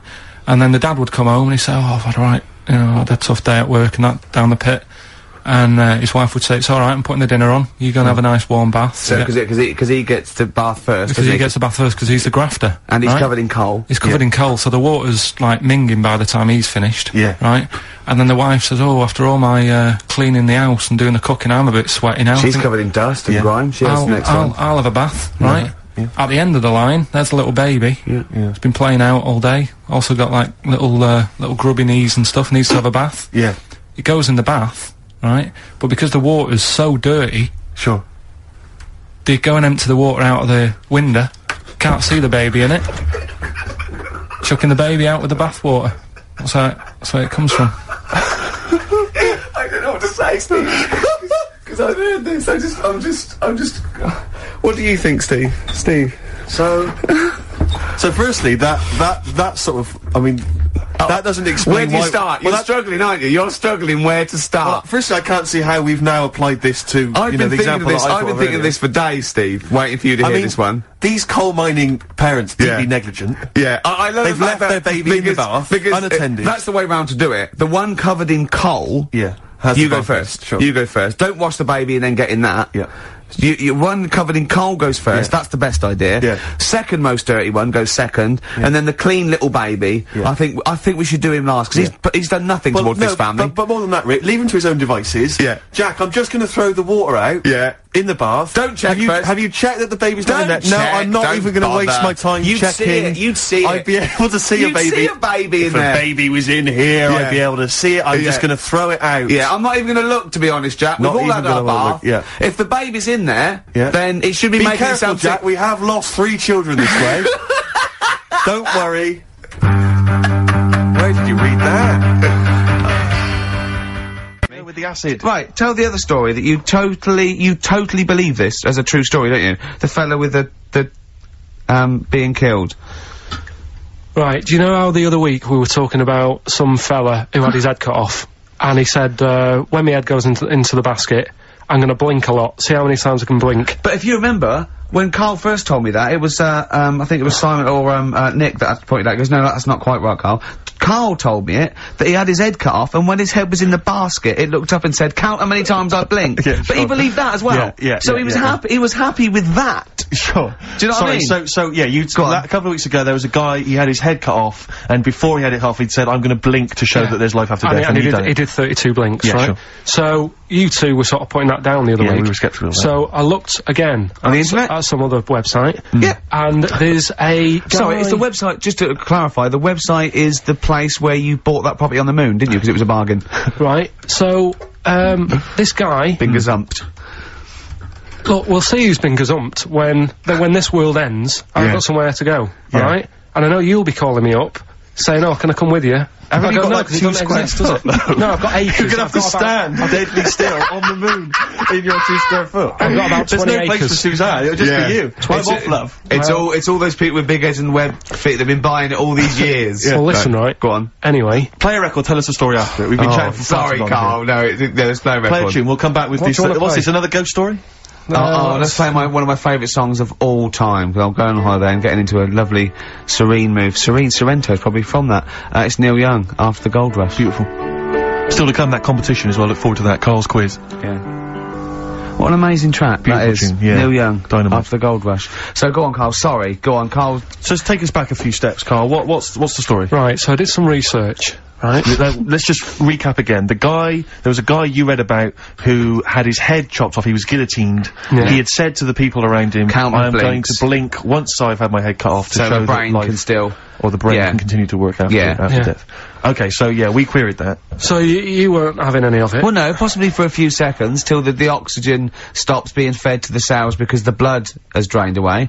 But, you know, nothing spectacular. So go on. Well, along the similar sort of lines, right? This is quite a few years ago. This fella sort of upset the royal family doing something. Right? So they said that this isn't good. It wasn't Ben Outman at that Jubilee thing, was it? I can't remember what it was, and they said, right, that was terrible. We're gonna cut your head off. You know, you gotta show people that you can't be doing what you've been doing. What was this, the 1970s? When you say a couple of years ago, you mean maybe sort of... Was it the olden days when the phones weren't very good? Ages ago. Yeah. Ages ago, sure. So yeah, fair enough. Yeah. So... Very philosophical. Yeah, imagine that when you watching this going This was literally ages ago. Yeah, exactly. Yeah, Simon Sharma's History of Britain. Yeah, yeah. Oh, and even before that, which is yonks before, when it was all mental and different. Sorry, Karl, go on. So he's having his head cut off, and he's resigned to it. It's a day before, he's kind of got it into his head now that I'm not gonna have my head, much longer. Sure. So he said, let's make use of this. Yeah. He said, I wonder how long, like, the body can stay alive without my head on it, right? So they were like, oh, I don't know. So, Hoover. So... The jailers? Whoever he was asking. These jailers with one eye. Yeah. Get out, punk. So he said, no, wait a minute, I've got an interesting scientific experiment, jailer. Well, fair enough. What is it? So, he said, what I want to do, right, he said, you know, surely it's my last right. You know, I'm gonna be dead tomorrow. Sure. So, let's do a test. He didn't draw it out this long, did he? Yeah, he said, let's test this out. You know, he said, do us a favour. He said, you know, it's my last day. What I want you to do is, you're gonna cut my head off. Let's put a white line on the floor. Right. And see if, you know, because there's no point asking how far he can sort of walk without an head if there isn't a line, because you don't know what to count. Do you know what I mean? If he loses his head and is running around all over the place, you can't really count That's not impressive enough, yeah. So they said, let's make a white line. Sure. Yeah. Who said this? He did or they did? I think they started to join in with him and saying, well, let's make this a... Sure. You guess it, go on. So, they got Norris McWhirter down. The Guinness people. Oh, yeah. So they said, let's get this white line. Yeah. And, dedication's all he needs. We'll do this tomorrow. And he said, alright, I'll see you in the morning. I'll see you in the morning! Night, sleep tight. Bye-bye. I love the fact that Carl knows exactly what was said. Yeah. Oh, that's beautiful. Yeah. He doesn't know the story or what order it is in or when it was. He knows exactly what was said. But he knows the intricacies. Alright then, see you in the morning. Bye, little kissy. Oh, I'm not like that. Oh, you joker. Don't let the bed bugs bite. Yeah, anyway. So he gets up. Do you want a paper tomorrow? No, I'm alright. Go on. He gets up and they say, right, today's the day and that. And he said, well, I've got used to the idea. So here's a white line for you. Got used to the idea. Go on. So they go, right, you ready then? And he said, I go on. And they cut his head off. And the body walked 32 steps without a head. Wow. 32 steps. Incredible. And that's the lesson, really. Did it get as far as it walked along the white line, did it? Yeah, it stayed along the white line, did 32 steps, and then started to stumble a bit, and it just fell over. Yeah. But, it was a test that your body can still keep alive for a little bit. Yeah. When you've lost your head. Absolute twaddle. Absolute twaddle. What do you reckon you can do then without an head? How many steps? Nothing. There'd be muscular spasm, right? Yeah. It would twitch a bit. It would, yeah. You could not distinctly take 32 steps. The body don't... Yeah. Is the doctor still on the line? Yeah. The fellow that bought 6 parrots. Yeah. And, you could have 32 steps. Right, so you don't believe that. Doing a bit of line dancing. Right, you don't believe that, but something that you do believe that a cockroach can live a week without an head. It can. Slightly different kettle of fish there. Why? Wow, insect to human is what I'm thinking. Yeah, that difference. There's not that much difference in some insects. Do you know that a snake has a heart and lungs and kidneys and stuff? Go on. No, well, I'm just saying. So? You're making out as if, like, they're a totally different, like, species. I am making that up. I mean, call me old-fashioned. Do you know what you're talking about there? I don't want you embarrassing yourself, Rick. Yeah, I am suggesting they're totally different beings. Yeah, that is, yeah. Now, Carl, the cockroach is very... You've got another hour of it. Have you got anything at all? I've got that feature Educating Ricky, which is a bit of a play on words as well.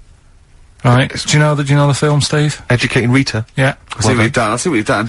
Go on. I'm doing that, and I teach Ricky stuff. What do you teach me, Carl? Well, I've got a few different topics. Go on. Do you know, like, how you taught me about Hitler and Che Guevara and Winston Churchill? I'm gonna come in with topics every week, and this week I've got, ghosts? No, hanging bacon is one of the topics.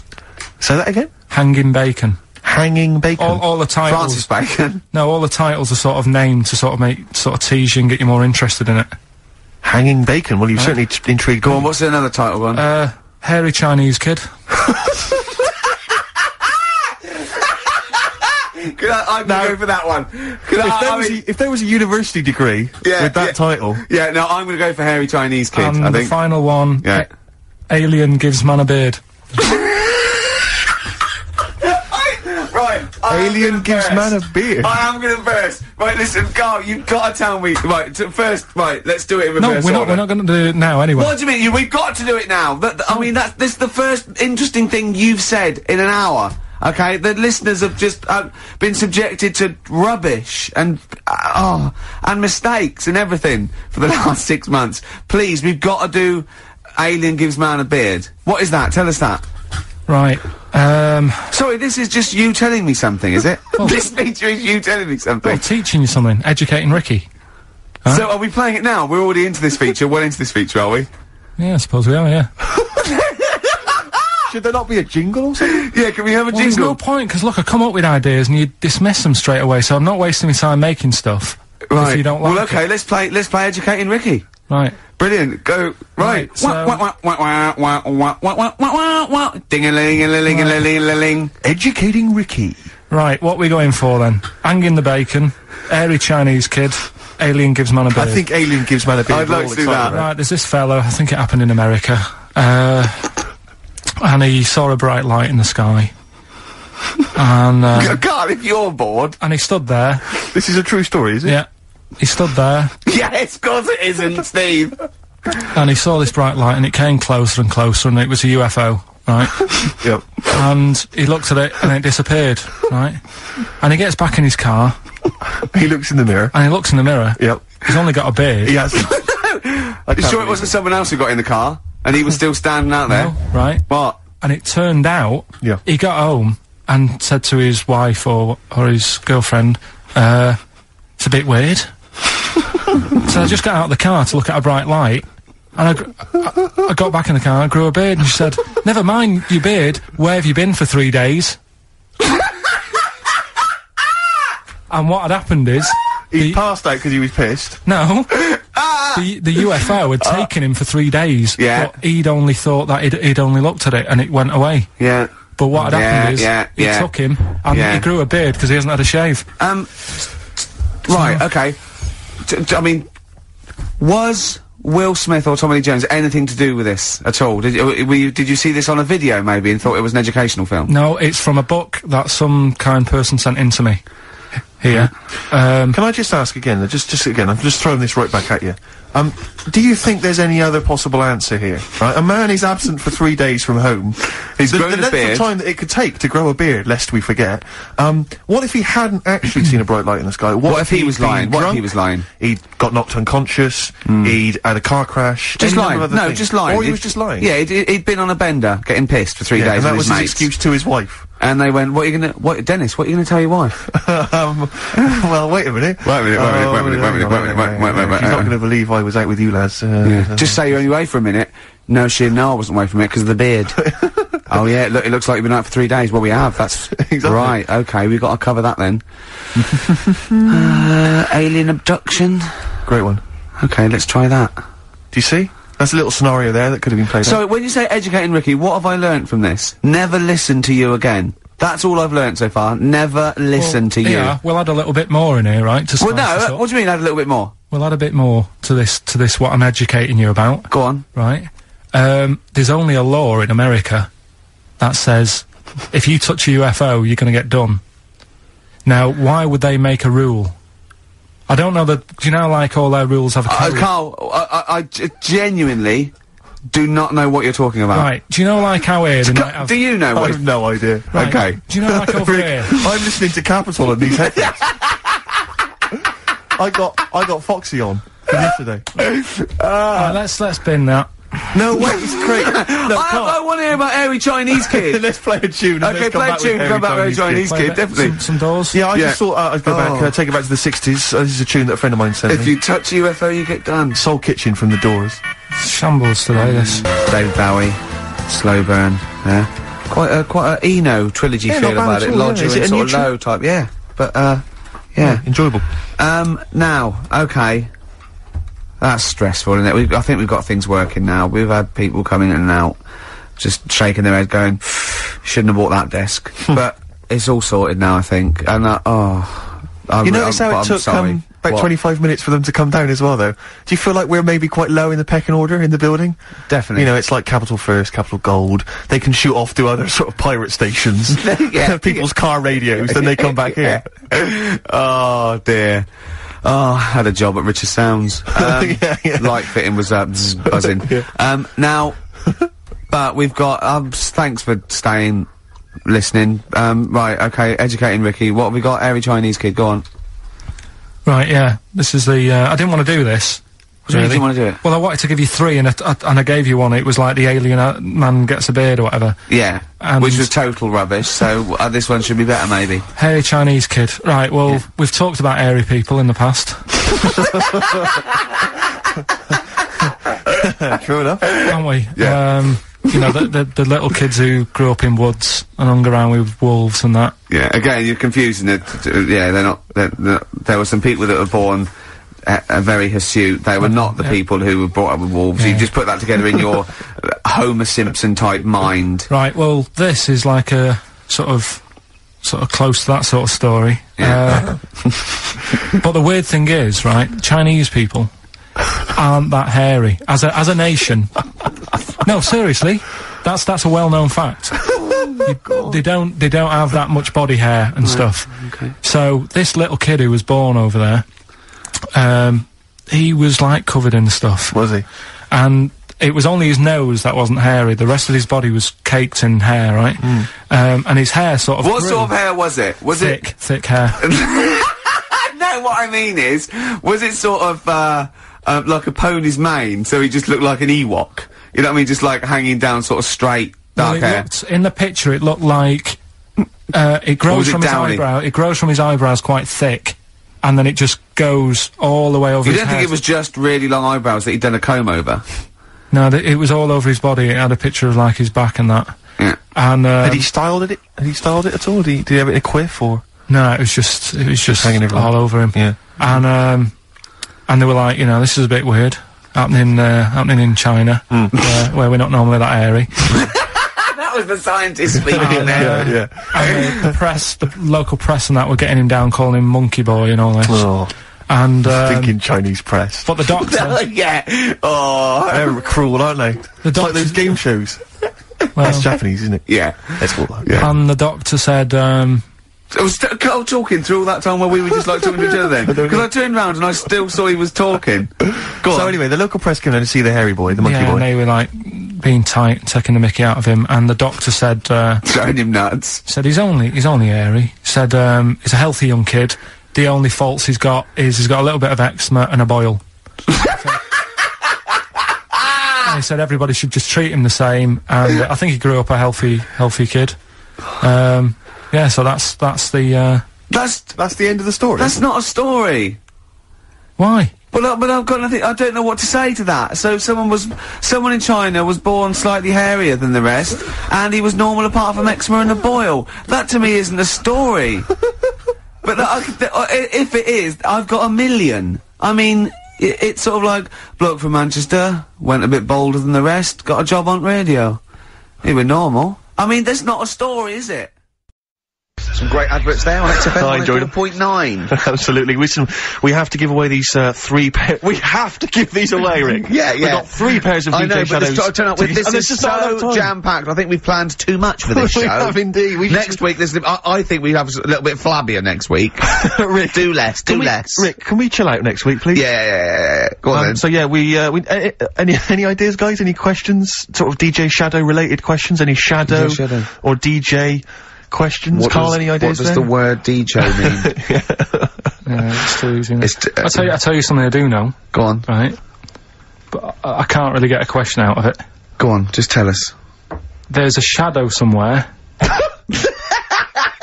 It's already good, isn't it? I'm loving it already. No, right. There's a shadow. I think it was in America. Yeah. And it's on a quiet road. I'm guessing somewhere like Boston. That's what I imagine. Okay. Right? No.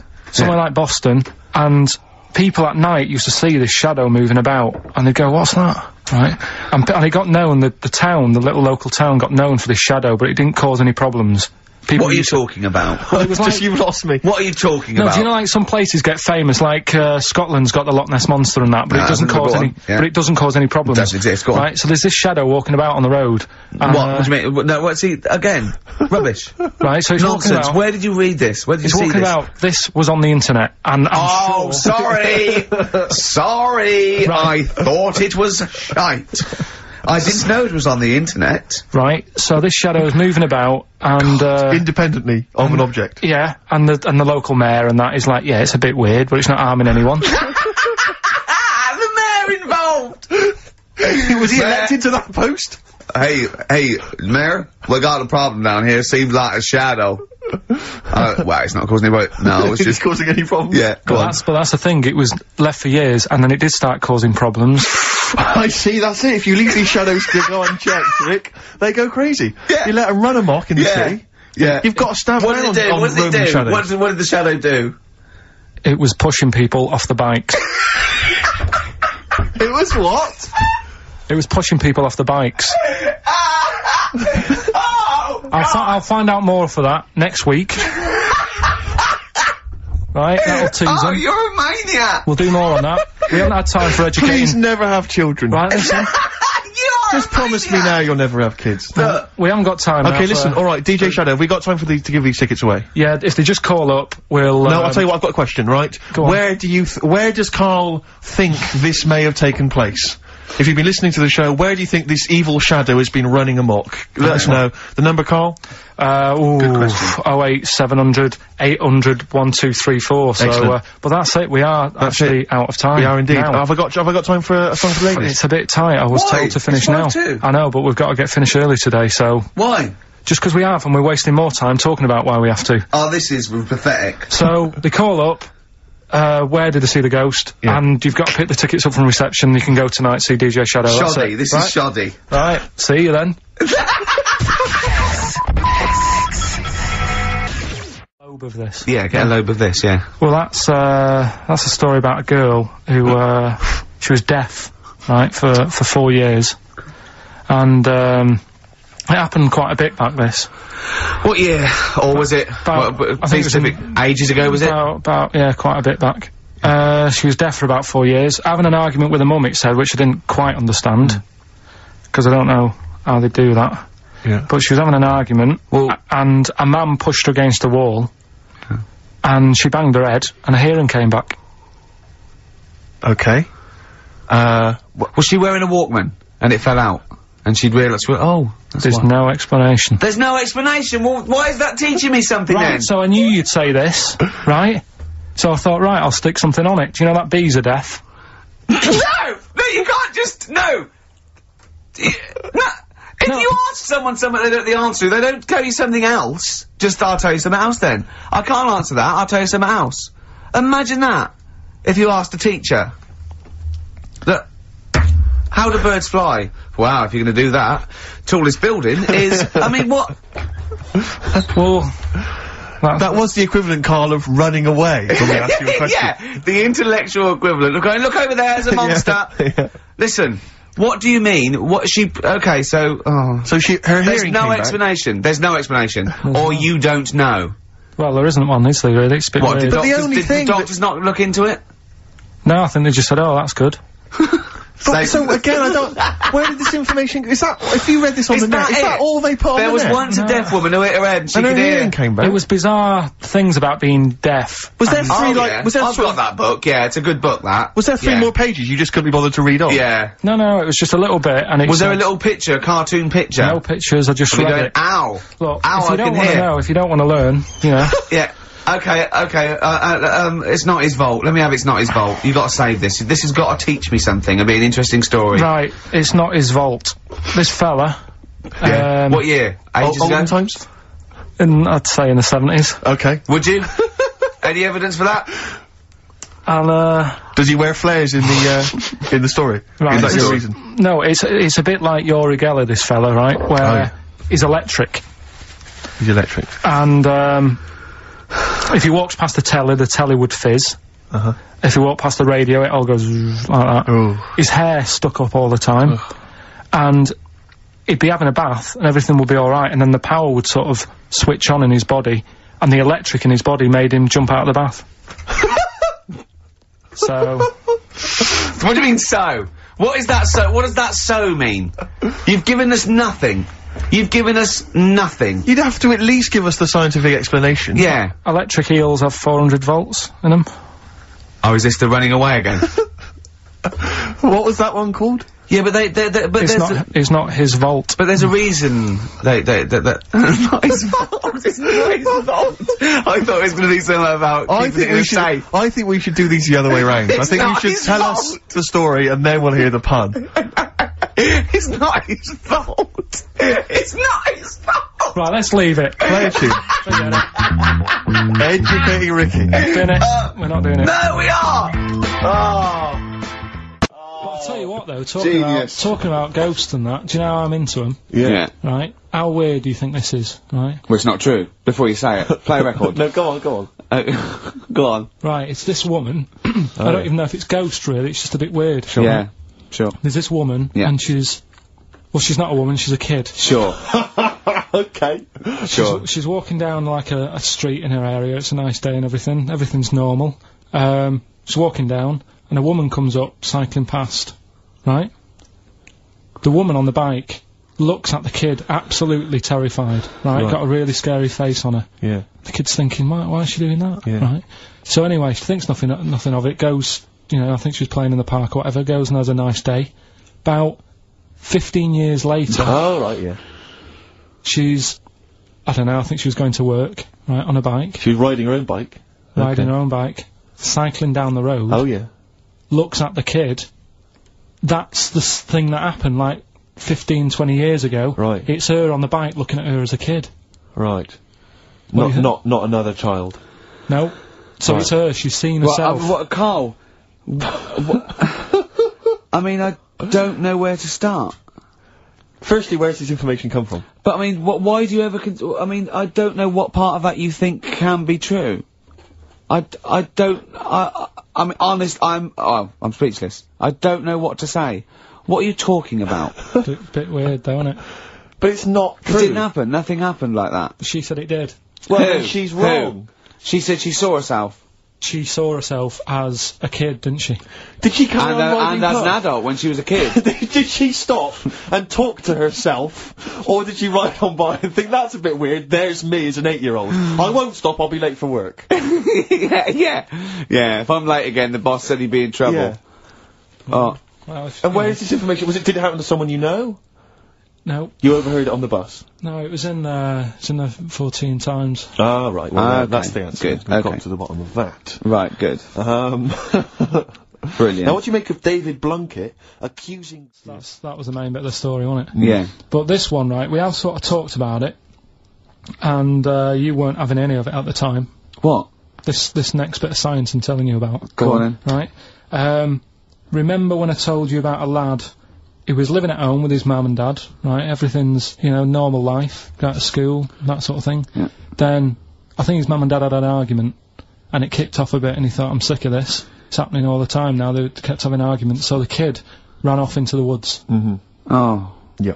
Right? God. Now, he left, he went and ran in the woods, and he ended up living with some monkeys. Right. Right? And he thought, this isn't a bad life, there's no arguments going on. Sure. He was getting on with them. And the weird thing bananas. is, this is where the science bit comes in. Oh, sure. He grew a load of hair on his body. That's not true. It's not true. It is true. It's an acquired characteristic. I bet someone will back me up on this. But no, you can't. You can't grow hair like that. You might get a little bit more down here. They might the erectile tissue might, they won't fall out as much. That would, but you don't actually grow a big mane if you're cold and you're a human. Well, he did. This lad did. I know it sounds a bit strange and that, but he was living with the monkeys, and because it was cold, his body reacted to it. Listen. He was no hairier than he would have been if he was walking around naked on a cold day, with or without living with monkeys. The fact that he was living with monkeys makes no difference. No, I know, but I'm trying to get, picture it in your head what it's like. Although Mickey Dolenz was always pretty hairy. Right? So, he was living with them, and, he went into town or something one day. Oh, yeah. To get some food, and the people there were like, hang on a minute, that isn't a monkey. Mm. He went in naked? No, he was there covered in hair. Yeah, but naked, but covered in hair, so it was decent. It was... Yeah, but that was a weird thing, they thought it was a monkey in the shop. And then so presumably he had a big, long beard as well, because he couldn't shave, could he? No, he's just covered. He looked like a monkey. And they were happy to serve the monkey, were they? There's a monkey, he's buying a newspaper and some milk. How did he walk, Carl? Did he walk upright or whistling along? The picture that I saw on the internet, he was on all fours, but I don't know if that's when he was running away after they'd sort of, realised he was a kid. But this was a picture. So he was a kid as well, he wasn't even like an adult with the beard? No, he was a kid. Brilliant. And the beard kicked in a little bit earlier. So the people caught him. You're an idiot. The people caught him, shaved him, right? Got it all off, didn't grow back again. Right. You're an idiot. Well, like I say, people will have heard this story or read about it. You're an idiot. And they'll email in, they don't let me down. And they'll agree that you're an idiot. No, they'll have seen the story. You're an idiot. So that's a little bit of science. You're an idiot. The weird thing is, right, looking around in the week at weird stuff on the internet, there's this woman who's got a big head. Oh, yeah. And, she was fed up with it because when she was walking down the street, it was so big, she couldn't hold it up. Right. She couldn't hold it up. Oh God. Okay, shut up. So, she couldn't hold it up. When she was walking, her eyes were hurting because she had to sort of look up all the time because her head was that heavy. Her chin was sort of balanced on her chest. Right. And she'd have to peek up, yeah. So, she goes to the doctors, and this was after years and years, and, said, you know, I thought I could put up with it, but I can't. How big was her head? It's big, Rich. I don't know if it was, like, big, because there wasn't a picture. I don't know if it was just big or a lot of bone. So it was heavy. Very heavy. Right, like the Elephant Man, just outcrops. Right. So the doctor said, we can sort that out. But we'll have to take your head off. Right. Okay, listen keep to going. this. Listen, keep going. Because what you don't seem to understand is I have the same reaction to you when I see it. Yeah. What? Right? You're quizzical yourself. So I looked at it, they took her head off, chipped away a bit of the bone, made her head lighter, put it back on.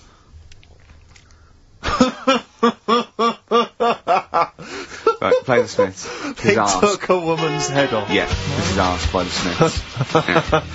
And if you'd like to ask Karl something, details coming up soon. How's that? Got a couple of things under the banner of, then educate me. Yeah. We've got, this is interesting. Right. Do you know if you have an operation on your brain, right, what they do is, this is why I'd never go to the doctors. I don't like doctors because this sort of stuff freaks me out, right? They can operate on your brain, and what they do is they put you to sleep first, cut your brain case open. Your skull, yeah. The brain case? Yeah, yeah. And then wake you up and operate on you. So you're sat there with your head open, messing with your brain, and you don't feel anything. Well, there's no nerve endings, is there, in the brain? But still, it's not right, is it? Is it what you think they do it for fun? No, they go on, Reg, wake him up so he's all freaked out. Is it necessary that you're awake, do you think, or...? Well, they need the brain active, don't they? Yeah, but it is when you're asleep, you're having mad dreams. I had a mad dream the other day. Go on. No, I might tell you about it later, but there's no sense to it. But, so your brain's still... Where is this conversation? Yeah, I mean, it'll turn out, I go, no, Karl, I was there, that wasn't a dream. Yeah. No, but... So, I mean, if I had an operation... On your brain, heaven forbid. Well, operation anywhere, I'd like to sort of think, well, I'll have an injection, I'll go asleep, but when I wake up, it'll all be sorted. Yeah. The fact that... Your brain case is open. And they wake you up and you think, oh, is it all done? They say, well, have a look in the mirror. And your brain... See, I don't think they do that. I don't think they try and frighten you when you're during an operation. Yeah, I don't think that you go about your business and they sort of follow you around, dabbling. Yeah. No, but it's almost like they are having a bit of a laugh with you. Right, well, I'd just like to say now that they don't. Anyone who's going in for an operation on their head, do not ever listen to anything Karl says. Why have you got to be awake? Because you'll be bored anyway, you'll be sat there. Well, they give you a telephone directory, look, and they say, look how many Macs are in there. That's the Scottish telephone directory. And, you know, time flies when you're counting that sort of thing. No, but do you know, like, when you... What are you telling me? What are you asking me? I'm just saying how weird it is. It's weird, isn't it? It's like, do you know when you go for a haircut, right?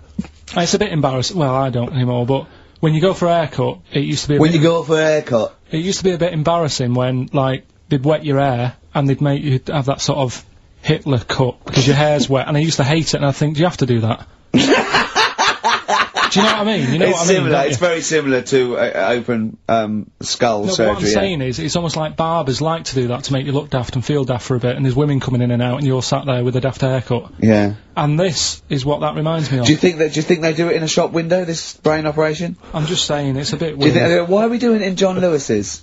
Just so more people I love the idea that that's what doctors are doing. Let's make this guy look a bit stupid. Yeah. Open his brain Look case. at the twatty look with his brain out of his head. Take a Polaroid, Reg. Take a Polaroid. Look at him. Look at his face. Right.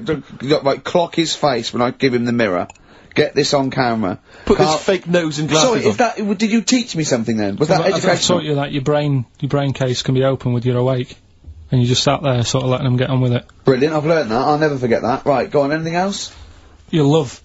Let's play a song, because the next one is amazing. What, even more amazing than that? Yeah. Play a song? Yeah, bit of Bowie? No email still, by the way. No, I don't think it's working. It's not working today. Lady Stardust. We'll have to do a phone-in for Rockbusters. Off the Ziggy Stardust album. Alright. Old woman, about 70 years old.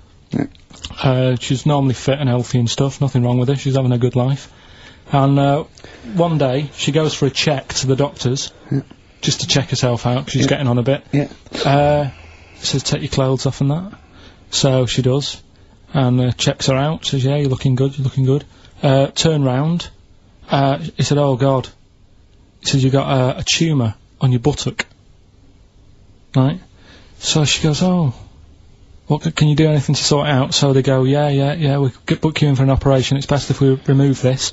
Books are in for an operation, operation day comes, strip her down and that, they're all stood round, the doctors, start to operate. It only turns out it's a pork chop that she sat on 5 years earlier, and it had stuck to her buttock.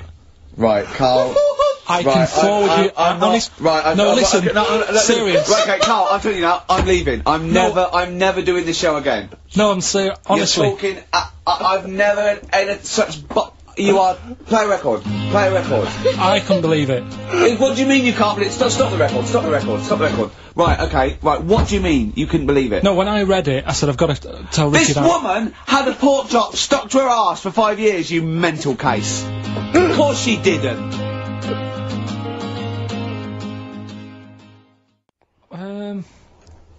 I don't think I did answer it. I just said, you know, the odd thing. You just said I'm asleep. Little things like I ran home the other night and said, oh, I've just learnt something today. She goes, go on. And, you know Lego bricks? Oh, yeah. The name came about because some kid's mum, the kid was messing with the bricks, and she said, let go of them and come and have your dinner. Play a record. It's got to be rubbish. It's got to be rubbish. It's always rubbish, isn't it? Well, they're Scandinavian for a start. So, the Scandinavian. There is no. Let go.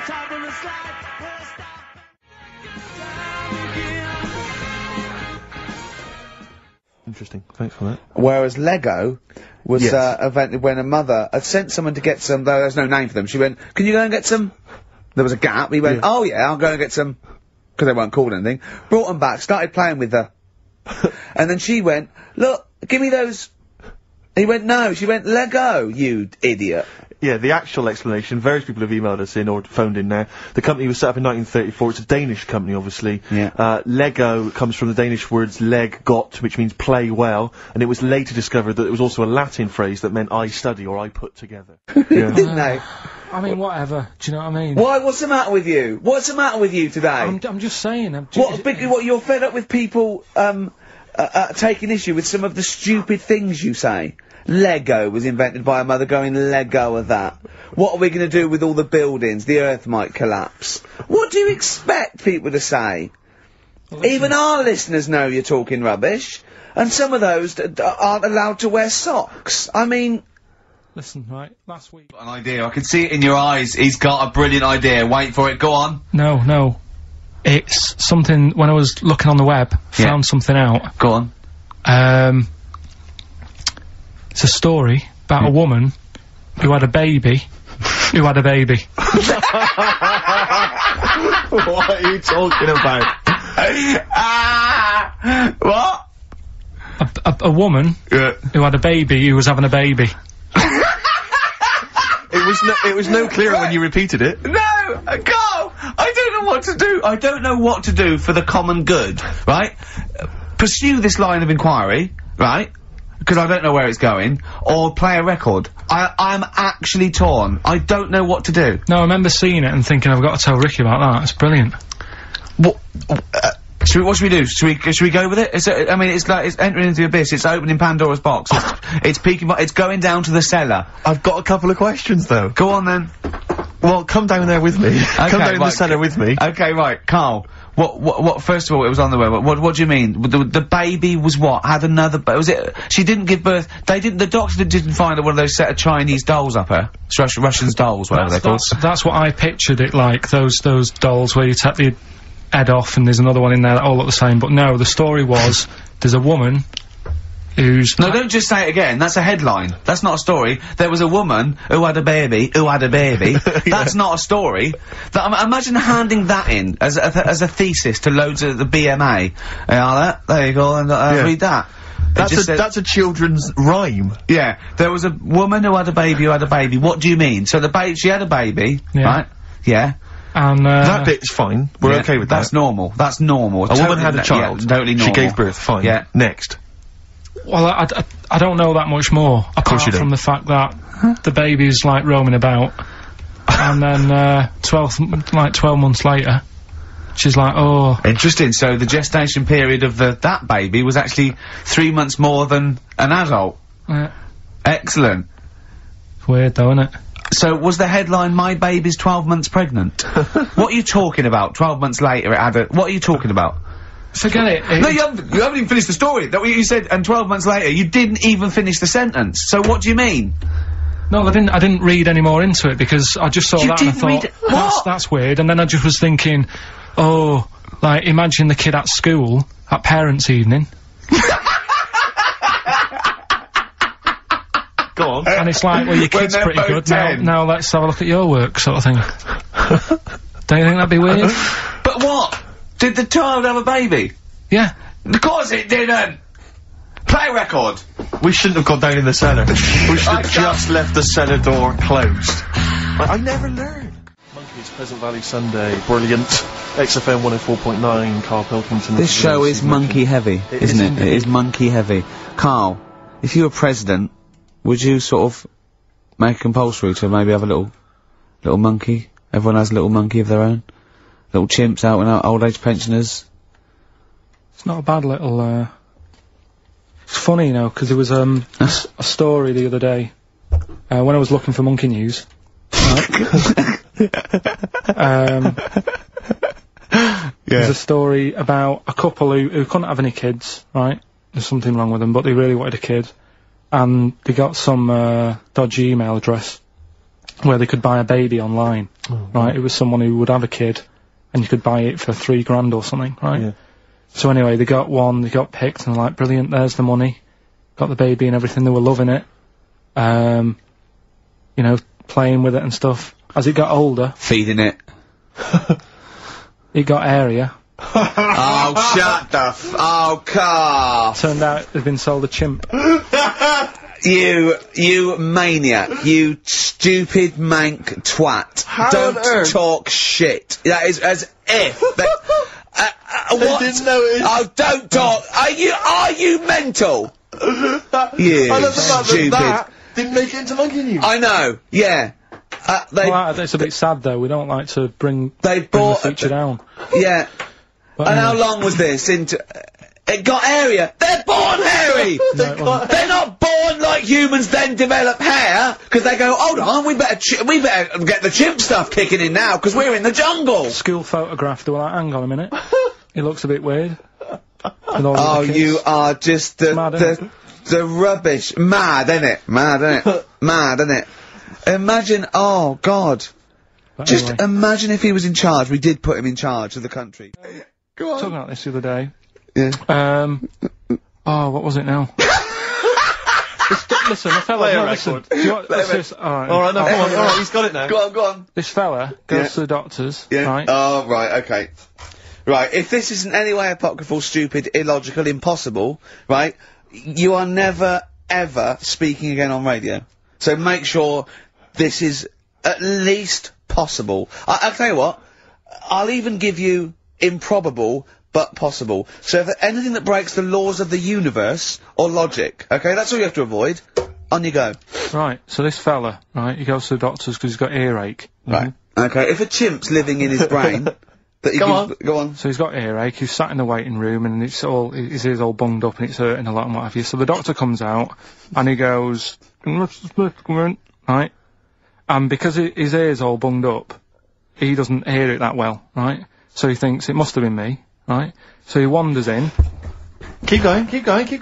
Anyway. I'm gonna hate this. I can just feel it in my bones. Steve, I'm gonna let you take over. Okay, let's hear it. So the doctor says, sit yourself down there, right? So he sits himself down, he goes, right, take your pants off, right? So he's thinking, that's a bit odd. Anyway, he heard that though. He apparently he took his tackle off. The doctor, like, did some operation. What, there in the waiting room? No, in his office. In his office, yeah. What? Wait, so he removed what? His genitals? Yeah. In his office? Why, Karl? Because he hadn't called him in. Oh, he'd called in the bloke who wanted his testicles taken off, and he didn't hear it. What? So the doctor went out, and said, Mr. Jones, who's here to whip off your cock and balls, just here and now, right? Bloke comes in, it must have been me. So the bloke we wanted his balls taken off didn't say, oh, I think he said me. So he didn't interrupt then. So the bloke goes in, he starts taking his testicles off, and he doesn't say, I'm here for me ears. Down. New Year's Eve I taught him something, right, about, dead people. No. You know what the things that taught me? I was saying you're talking shite. He says they found out your soul weighs an ounce. Your soul? Yeah. Your soul weighs an ounce. Right, who found this out? I read it. Your arsehole weighs an ounce. Yeah. There's no such thing. A soul weighs an ounce. You're talking drivel. Alright. Have you got any monkey news? So what did they do? They weighed someone who was alive, and they would wait for you to die, then weigh you again. There was someone you've lost an ounce. You know, so it must be your soul shooting off to heaven. It was someone who was really ill, and they said, we can't do anything for you here, but we've got a bit of an idea that we want to do. We've been wanting to do this. Stuck him on some scales. He said, right, you weigh 9 pounds and an ounce, or whatever, because he was wasting away. He died, 9 pounds. Right? Fine, well that's proof we needed. Talking shite. Monkey news, we might as well leave it. No, come on! No, come on, tell monkey news. No, it's nothing, that great, really. Is it worth playing the jingle? Quickly? Go on then. Oh, chimpanzee that monkey news! Right, it's about a monkey. 2004, It's about this woman monkey who was born in 1834. Right? Half monkey, half woman. No. Not true. It happened, apparently it was in the Daily Mail. Right? Okay. The Victorian ape woman was her name. Yeah, I christen this thing Victorian ape woman. Well, we thought Sandra. No, I'm calling it Victorian ape woman. She was about 4 foot. No, didn't happen. She had lovely thick black hair on her head and on the back of her legs and her arms. Yeah. Alright. So stockings. Let's have a look. And she didn't need a bustle because of a huge ape-like arse sticking out the back of her dress. She was good at reading and sewing. Well, good, because they didn't have opposable thumbs, so, she could speak 3 languages. Yes. She was human, monkey, and monkey-human. 20 offers of marriage. Does that annoy you, Steve?